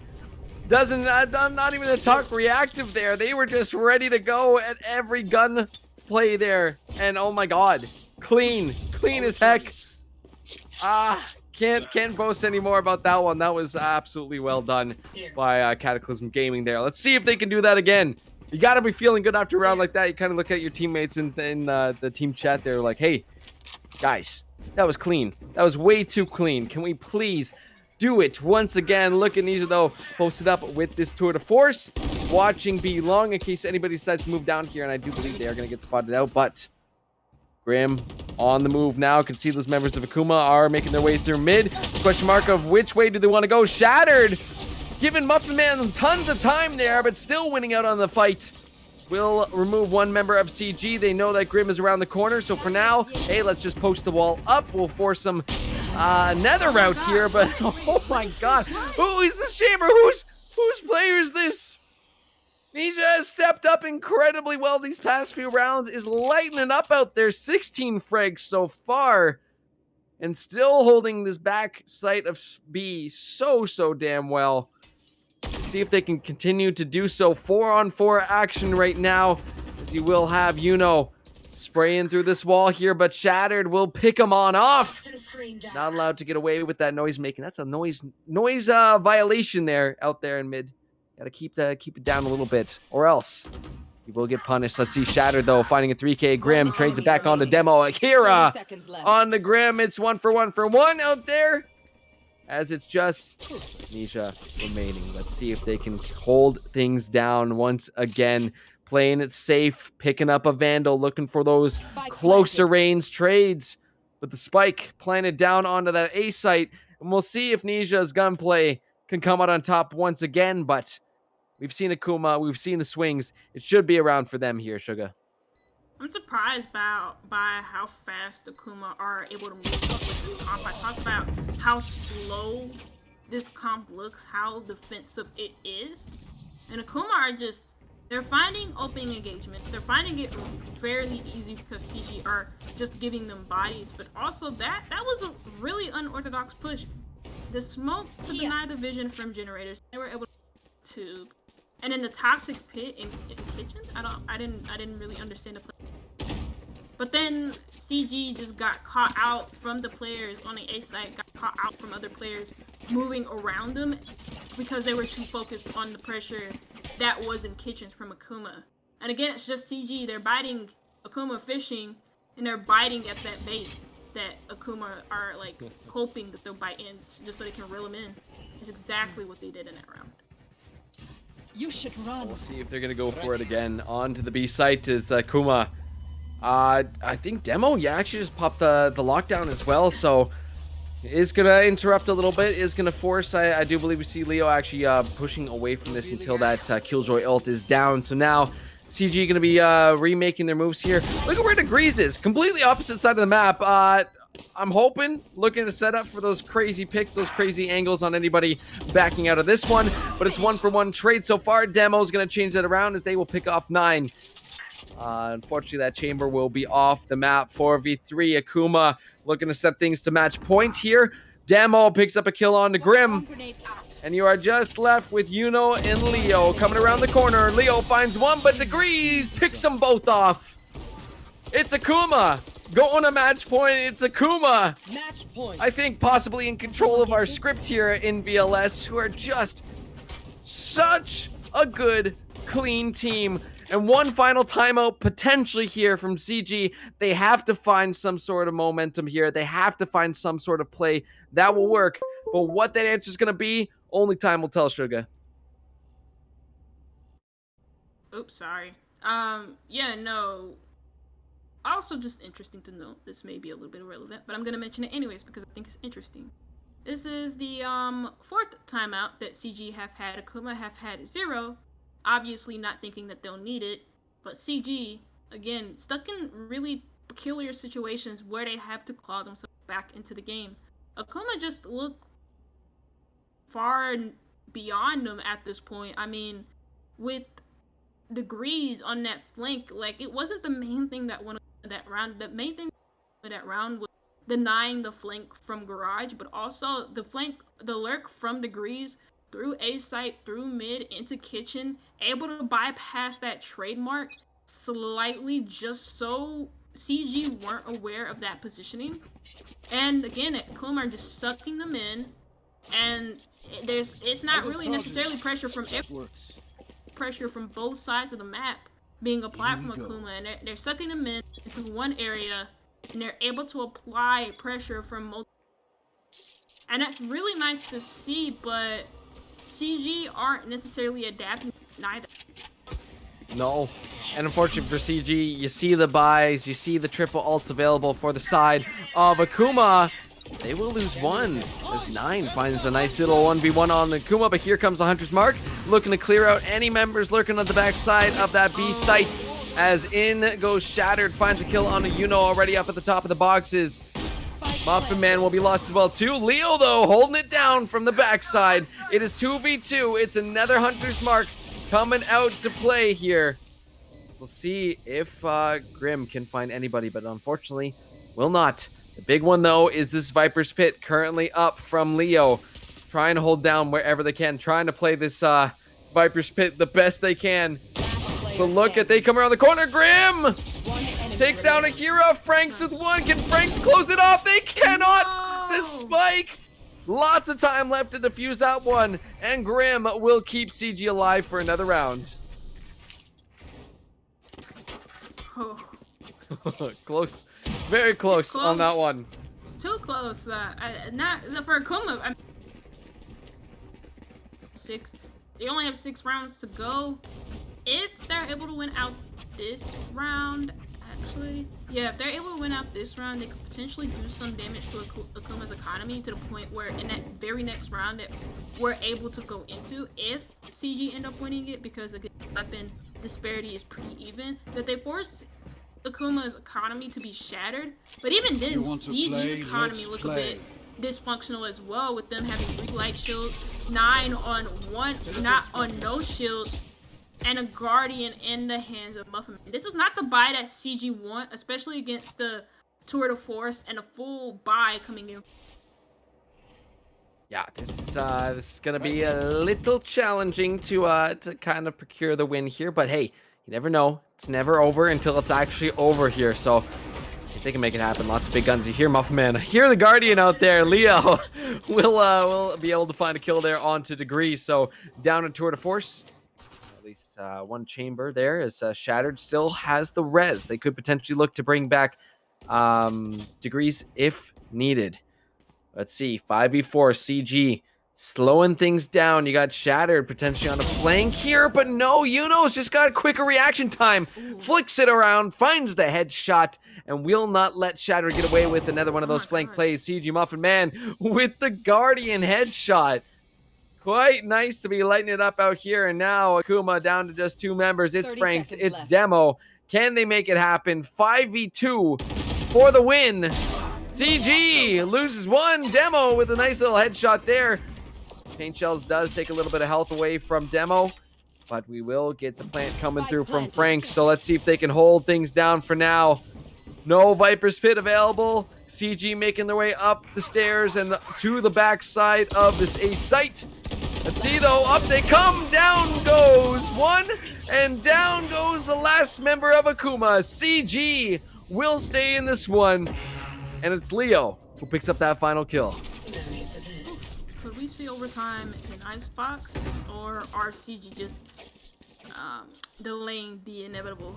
I hope the former is true, because I do want to see them bring us over to Fracture, because I imagine both of these teams with the fragging power that they have, with Akuma displaying more of that fragging power and kind of disappearing just a little bit, especially with the big players like Muffin Man and Grimmar, Grimmar's not having a bad game. Yuno's not having that great of a game though, but and Muffin Man neither, but Muffin Man and Grimmar as CG's 2 highest rated players, and they're not showing up at the moment.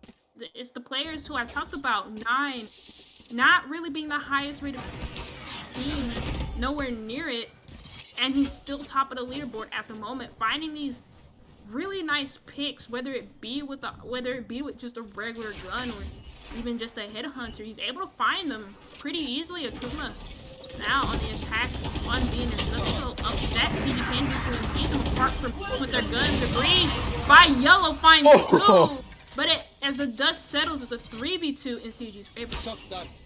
They hit up that site hard, but CG was ready for them. Viper's Pit is up, but numbers disadvantage. We saw how the last pit went, honestly, in CG's favor. You know, though, with the showstopper from downtown, baby! Franks gets exploded. There's Yuno will find a kill. Now Muffin Man watching, covering Grim while they try and defuse. It's going to go the way of CG once again. They hang on. They find another round. They make it 8-12, and they are not giving up yet.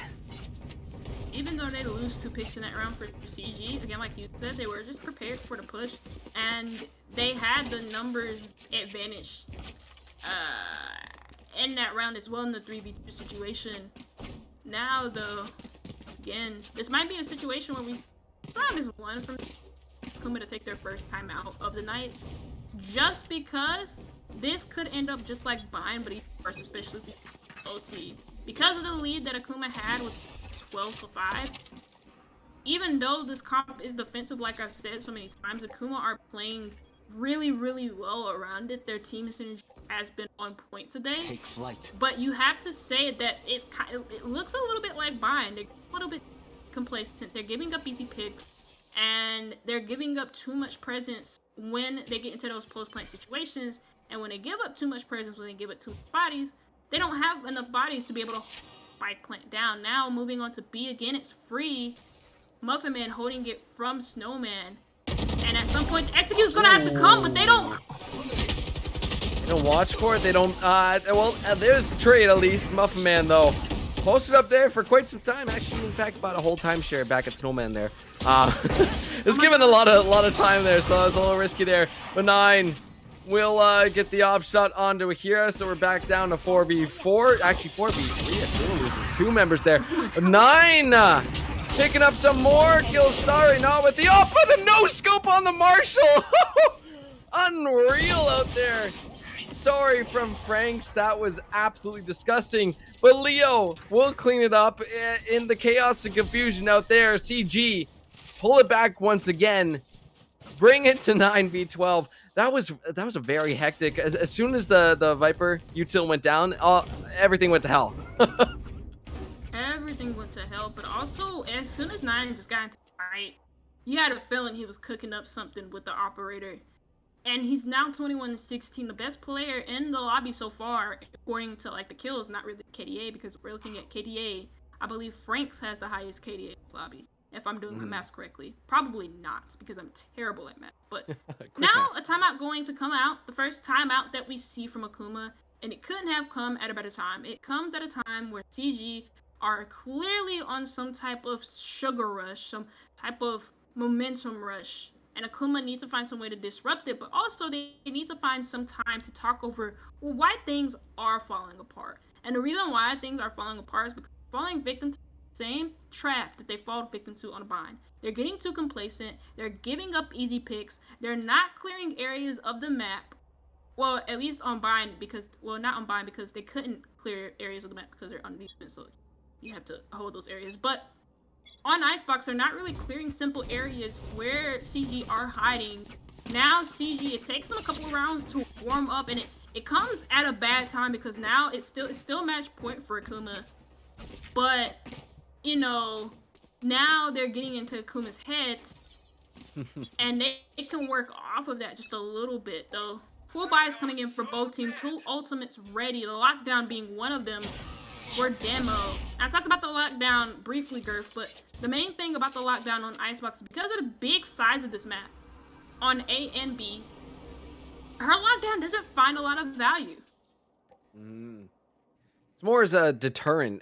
We saw it used earlier. It's just say, hey, back off, let us get the plant. But now, we'll see if it's going to be utilized for something like that. Maybe if it's potentially able to be saved for the retake when all those members of CG are actually hitting up the site. That might be the play. But if anything, you just have to delay. You have to get one more spike down. You just have to find one more round here.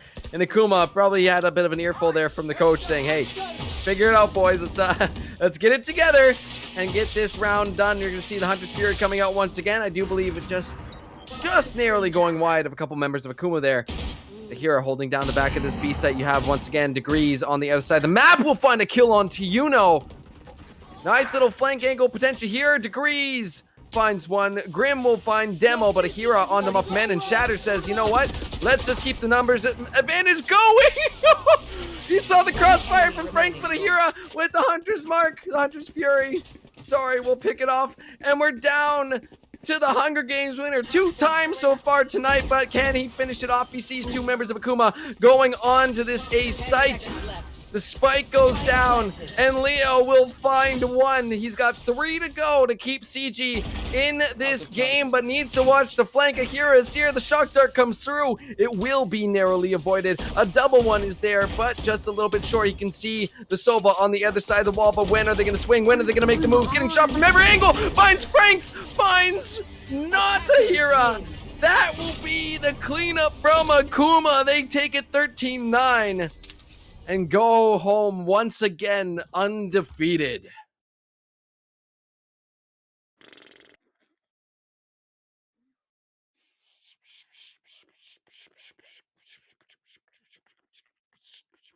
Why are you Millie Rocky? Why wouldn't I be? Because once again, the Raging Demons are superior with the 2-0. It happened. You see the side there? Garf, hold it up again for one time. 34-0. GG's, Akuma. Wow. They're just so good. Like, they are just so good. It's insane to see. Like, yeah, once again, we have to address the elephant in the room. Very shaky second half. This seems to be a pattern that Akuma haven't, particularly in this series, not tentative to representative of all the other series, but their second half seems to be very exploitable. And CG did a very good job of keeping up the pressure on the second half, knowing how it went in the first game. And they got it. One more round than they did last time in the map number 1, and they lost, but just not quite enough because Franks is a god. Simple as that. I love the copy pasta going on in chat too. Lots of support for these Akuma players out here today. I love some good shenanigans there, chat. Respectable shenanigans. But it is so tough to deal with a team like Akuma. Just yes, there were moments that I think for the first time we've seen where some of Akuma's weaknesses may lie in terms of getting potentially a little overzealous, potentially overplaying their hand. But they make up for it every single time when they actually clean it up. If you want to think about it, Akuma is almost like the one punch man of the VLS, where they use the normal punches from time to time. Sometimes they'll get knocked around, but then when they wind up and say, "Okay, super serious punch time," they unload and they're able to close things out. Boom, boom. Yeah, it's actually pretty scary. Like whenever they completely turn on all cylinders, the burners are all hot, cranking on 9. They're just near unstoppable. And Cataclysm Gaming were pretty close at times, to actually being able to run away with it if they had played the rounds a little differently. Makes me excited for playoffs because both of these teams are locked in for playoffs. The lowest they can get is fourth in the next 2 weeks, even if they lose their games, which I highly doubt. But definitely excited to see this inevitable matchup happen again in playoffs, unless Cataclysm bomb out in the first round again. But hey, it's cool. Yeah. So final thoughts on the series before we start talking about MVP and all that. I do want to bring up a point about CG. I felt like they just left it way too late. When it came to them turning up, when it came to them actually adjusting to the way that Akuma played and getting used to it on the attack, it came way too late. I think that was really, really obvious when it was a 12-5 and they were able to find 4 rounds back to back to back. Where was that for like most of the game? I felt like there was no energy in that first half when it came to them attacking. That was the one thing I got on about, is them being a little bit too passive on the attack, and also not really effectiveness on those opening engagements. And for the most part, I feel really bad for because he's sitting at the bottom of the table again. It's just not been his day. It's not been his game. It hasn't really been CG's game. And I feel like if they meet Akuma again, this is a good learning lesson from CG to say, well, okay, if we played them again in playoffs, or even if they both go to the grand finals, if we're gonna look that far ahead, at least CG are a little bit more prepared for the matchup. Because also, you gotta remember, while CG and Akuma did play last split, they were in 2 separate groups, and CG did not play them a single time. They were in separate groups. CG got first rounded. Akuma went all the way to the grand finals. They did not meet that whole season. So this is CG's first time playing against them. They now know how to play against them. They now know what to expect. They came a lot closer than probably a lot of teams, probably a lot of people expected them to. I expected this to be a close game too. But again, all credit where credit is due. 9. That's a player who I was looking at, but I didn't think he performed this. Yeah, agreed. Definitely agreed on that because 9 was absolutely insane with how well they were playing, and big shout outs to Muffin Man and Leo, the counterpuncher god himself, making those clutches happen as much as possible. Really, really being a thorn in the side of the Akuma clan, but it's just, oh man, like you said, they didn't play them a single time last split up until playoffs.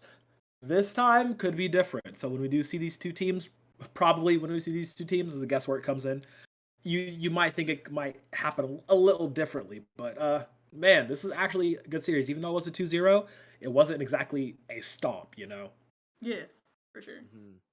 And it was, to be fair, I do want to give CG their props because it takes a lot of resilience. Like, teams usually will give up once it's like 12-5 and they'll give up the last 3. But CG, after taking that timeout, after molding, even despite losing the round after that timeout, they were still able to get rounds back to back to back. And they not only did it on Xbox, they did it on Bind as well. And credit where credit is due. They played right into hands. They were doing the expected. Akuma expected them to do certain things. They did it. They got countered, and Akuma won rounds. And that round, they countered whatever Akuma was doing because Akuma got a little place it. And that could have easily went into overtime had CG turned up just a little bit more. Turned that dial on that attacking half. Yeah, just turn the dial a little bit. Gerf, Like your a little bit. thoughts on the series as the day unfolded?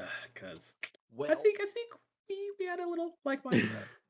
well, I'm happy the prediction is right again. I think from CG, we definitely saw, you know what? Yeah, we talked about the rounds where it wasn't quite uh meeting the standard, right? And I say that very loosely because this is again one of our best teams. So don't take that to heart too much. We saw a lot of good rounds from we saw a lot of promise from this team as well, too. If anybody's able to kind of make Akuma work for it, it's gonna be CG here. Maybe question on BZ over in Group A. We'll see if we do get that matchup. But to go up against a team that, last split, they were in the same league together. They never actually met each other because they weren't in the same group. So definitely maybe a wake up moment for CG to say, okay, this is where strength lies. But after going against a team like Akuma, here's where we can improve. Here's where we can clean things up. And again, the gunplay was clean. We saw from Yuno, we saw from Nine, we saw from Leo in those insanely clutch rounds how well this team can perform under pressure. But it's more of picking a play that they want to go for and making the decision quicker than what we saw in a few of those rounds out there. So a little bit more decisiveness, and they're going to be rolling. They're going to be another big team definitely to look out for this playoffs. Yeah. Also, to add on to that point, this is going to be very quick, but I feel like doesn't get as much help as I expected him to. As not, and I don't mean that in like on terms of the scoreboard because that's not what I mean. I mean in terms of like taking those opening engagements and being effective when he's taking those ones. Because I didn't really see a lot of utility play behind him, and when I did, it came like way after he died, or maybe so. I want to see more around to make sure that when he is taking those open engagements, that he does have a lot of support around him. Because there's many reasons for why your main duel at the bottom of the leaderboard. They're either not hitting their shots, which is not true because whenever he got a 1v1 engagement, hit his shots really nicely. Or if they're at the bottom of the leaderboard too, they're not getting enough support from their initiators, and so that's maybe something for CG to look at, though that is completely up to them. Yeah, absolutely agreed on those points. We definitely, support your boys. Like have their backs. Like double peak if necessary. Yes. Have the correct lineups available should one of them fall. It's just some of these little fundamental things. He get lost in the heat of the moment. Been there multiple times. It happens, but definitely not down and out. Like we said, this is still, the second place team. This is still a very strong contender for the crown. All they have to do is just tighten it up a little bit better. But with all that being said, we do have the results of the MVP. If we can get that rolling on the screen, and it is your boy Degrees. Oh my god. Oh my god. I mean, all of them had stat KDAs, let's be honest, but Degrees. Oh my god. That's 42, insane. 29, Come and on. 9. That's crazy. This man had 9 assists and just destroyed everything in his path. So big shout out to Degrees. Loved his play on Vine. Map number 1 was so crazy. Man stood on top of a box and just got the 3K like it was nobody's business. I was losing my mind when I saw that play happen. But yeah, the Sakuma team, we say it all the time. They're great for obvious reasons. They're so And good. some are hoping for their downfall. I would never pray on my darling team's downfall because they're amazing. They don't pay me at all, so it's just it is what it is. But Nah, they do pay you. The way you said that, the way you said that made said, "Oh, they don't pay me." They pay. Look, they pay I am a completely unbiased postcaster. We're on to you, Crow. We're on to you. I want that merch too, by the way. Yeah. It's nice. It's very nice. Very nice. I wouldn't say no to that. That's, you know what? Honestly, it's just, it's not often you get a team like this. And it's tough not to constantly be like, oh my God, they're amazing. But I, again, would not be too surprised if you see the likes of some of these members potentially aiming for higher goals like VTS one day. It's just, you come into a league where it is uncapped, where you have some of the best NA players in here, and then you proceed to just dominate every single team there. Even going back to Winter Split, where you had Victorum go on an absolute run, we saw a matchup almost similar to tonight where they went up against Miracle when you had these two amazing teams, but still, nobody's able to quite go toe to toe with Akuma. And the question mark is, if Cataclysm can't take him down, who is gonna? Boomers and Zoomers, baby. I want to see that matchup. I really I do want to see it as well, because with Akuma, we talked about them maybe getting a little bit more aggressive in some situations. But one thing that you can say about them is that when they do absolutely need to get disciplined, they are a disciplined team. They are very coordinated. They are very smart with the way that they play. And that's not to say BZ aren't neither, because they are. You know, they're very good at supporting one another, but they most definitely have this chaotic nature. And so you combine the chaoticness of BZ to the structured environment of Akuma, and you just have like really weird looking fireworks. So I'm looking forward to that matchup if we ever do get it in playoffs. Don't match fix those, but I do want to get that in playoffs. 100% fair rolls Yeah. only, and yeah, like that is amazing to look forward to. This is week 5, or 2 weeks of regular season left. We basically have the top 2 for both groups locked in, with a little bit of room for changing. We'll have to see how the rest of the field shapes out, but that is for another time, as we must bid each other adieu. So if there's any final closing statements either of you two want to give, the floor is open for you right now. Sugar, you first, buddy. Oh, me first. Thank you. I am so honored. Yeah, I mean, you know, we talked a lot. We talked a little bit about. I don't want them to look at the. They do end up looking at the spot if they're looking at the show right now. I don't want them to like feel upset, or I don't want them to hang their heads low, because they did give Akuma a decent game. They could have taken them to overtime, but they just left it a little bit too late. And so I have high hopes for them coming into playoffs. Once they do fix the issues that we saw here today, they could be a formidable team for Akuma up against again. And I would not be surprised if CG do take a map off of them. They face them again in playoffs, if that day ever comes. And for Akuma, it's just business as usual. Frank's getting some really nice frags despite being a controller player. Degrees just things being on 100 degrees. And Demo playing like this Valorant game like it's a demo or something. I don't know. Bars. Okay. Got it. Bars, Yeah. yeah. All right. Yeah. Gurf, my mans. What do you got? Lay it all out. Man, that was incredible to watch. Again, just always a privilege to get to witness what these guys are able to do. Like, oh my God, if I only had the hands. It kind of reminds me back to my days of Modern Warfare 2. 360 no scopes off the top of us, interceptions only. I know, a different game, different time, but it just, I commend every single one of these players that they are this skilled and bring their best to every single game. So kudos to everybody who came out tonight to put us on a great show. And thanks to both you lads being here with me to make it that much more fun. And also a little shout out to our friends over on the main channel. They're doing some league, but I think we're going to hop over there and show them some love with the raid after this stream is done. Absolutely. Yes.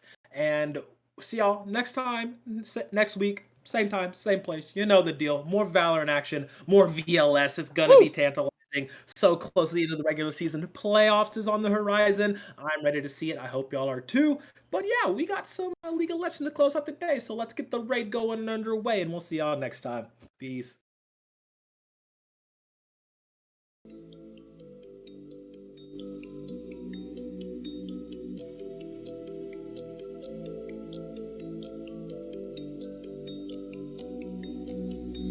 I just wanna feel free, and I just wanna be me. Yeah, I just wanna go so crazy. I just wanna be a freak. Yeah, I just wanna rise to the top.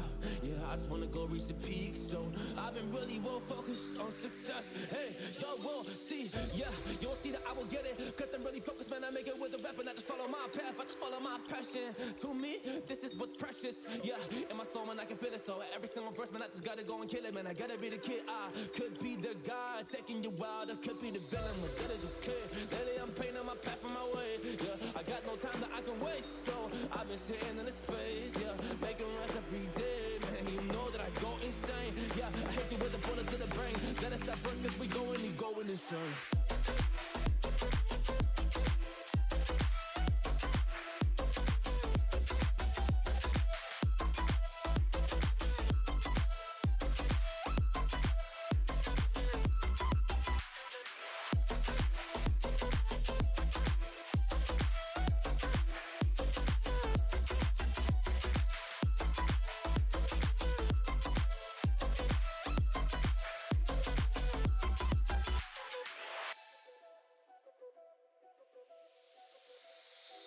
You don't know what I'm gonna do. You don't know what is next. And I'm loving the fact, truly it's making me blessed. Cause I work on my team, no snakes in the grass. And we have been trusting the wind because of the work that we did in the past. Because of the work that we did in the past. When we went to hours, you barely got rest. So I get the realm and we didn't finesse. So I got the feelings that we might be next. Cause when we go in, we win in the match. When we go in, we win in the match. So that's how we do, cause we be the best.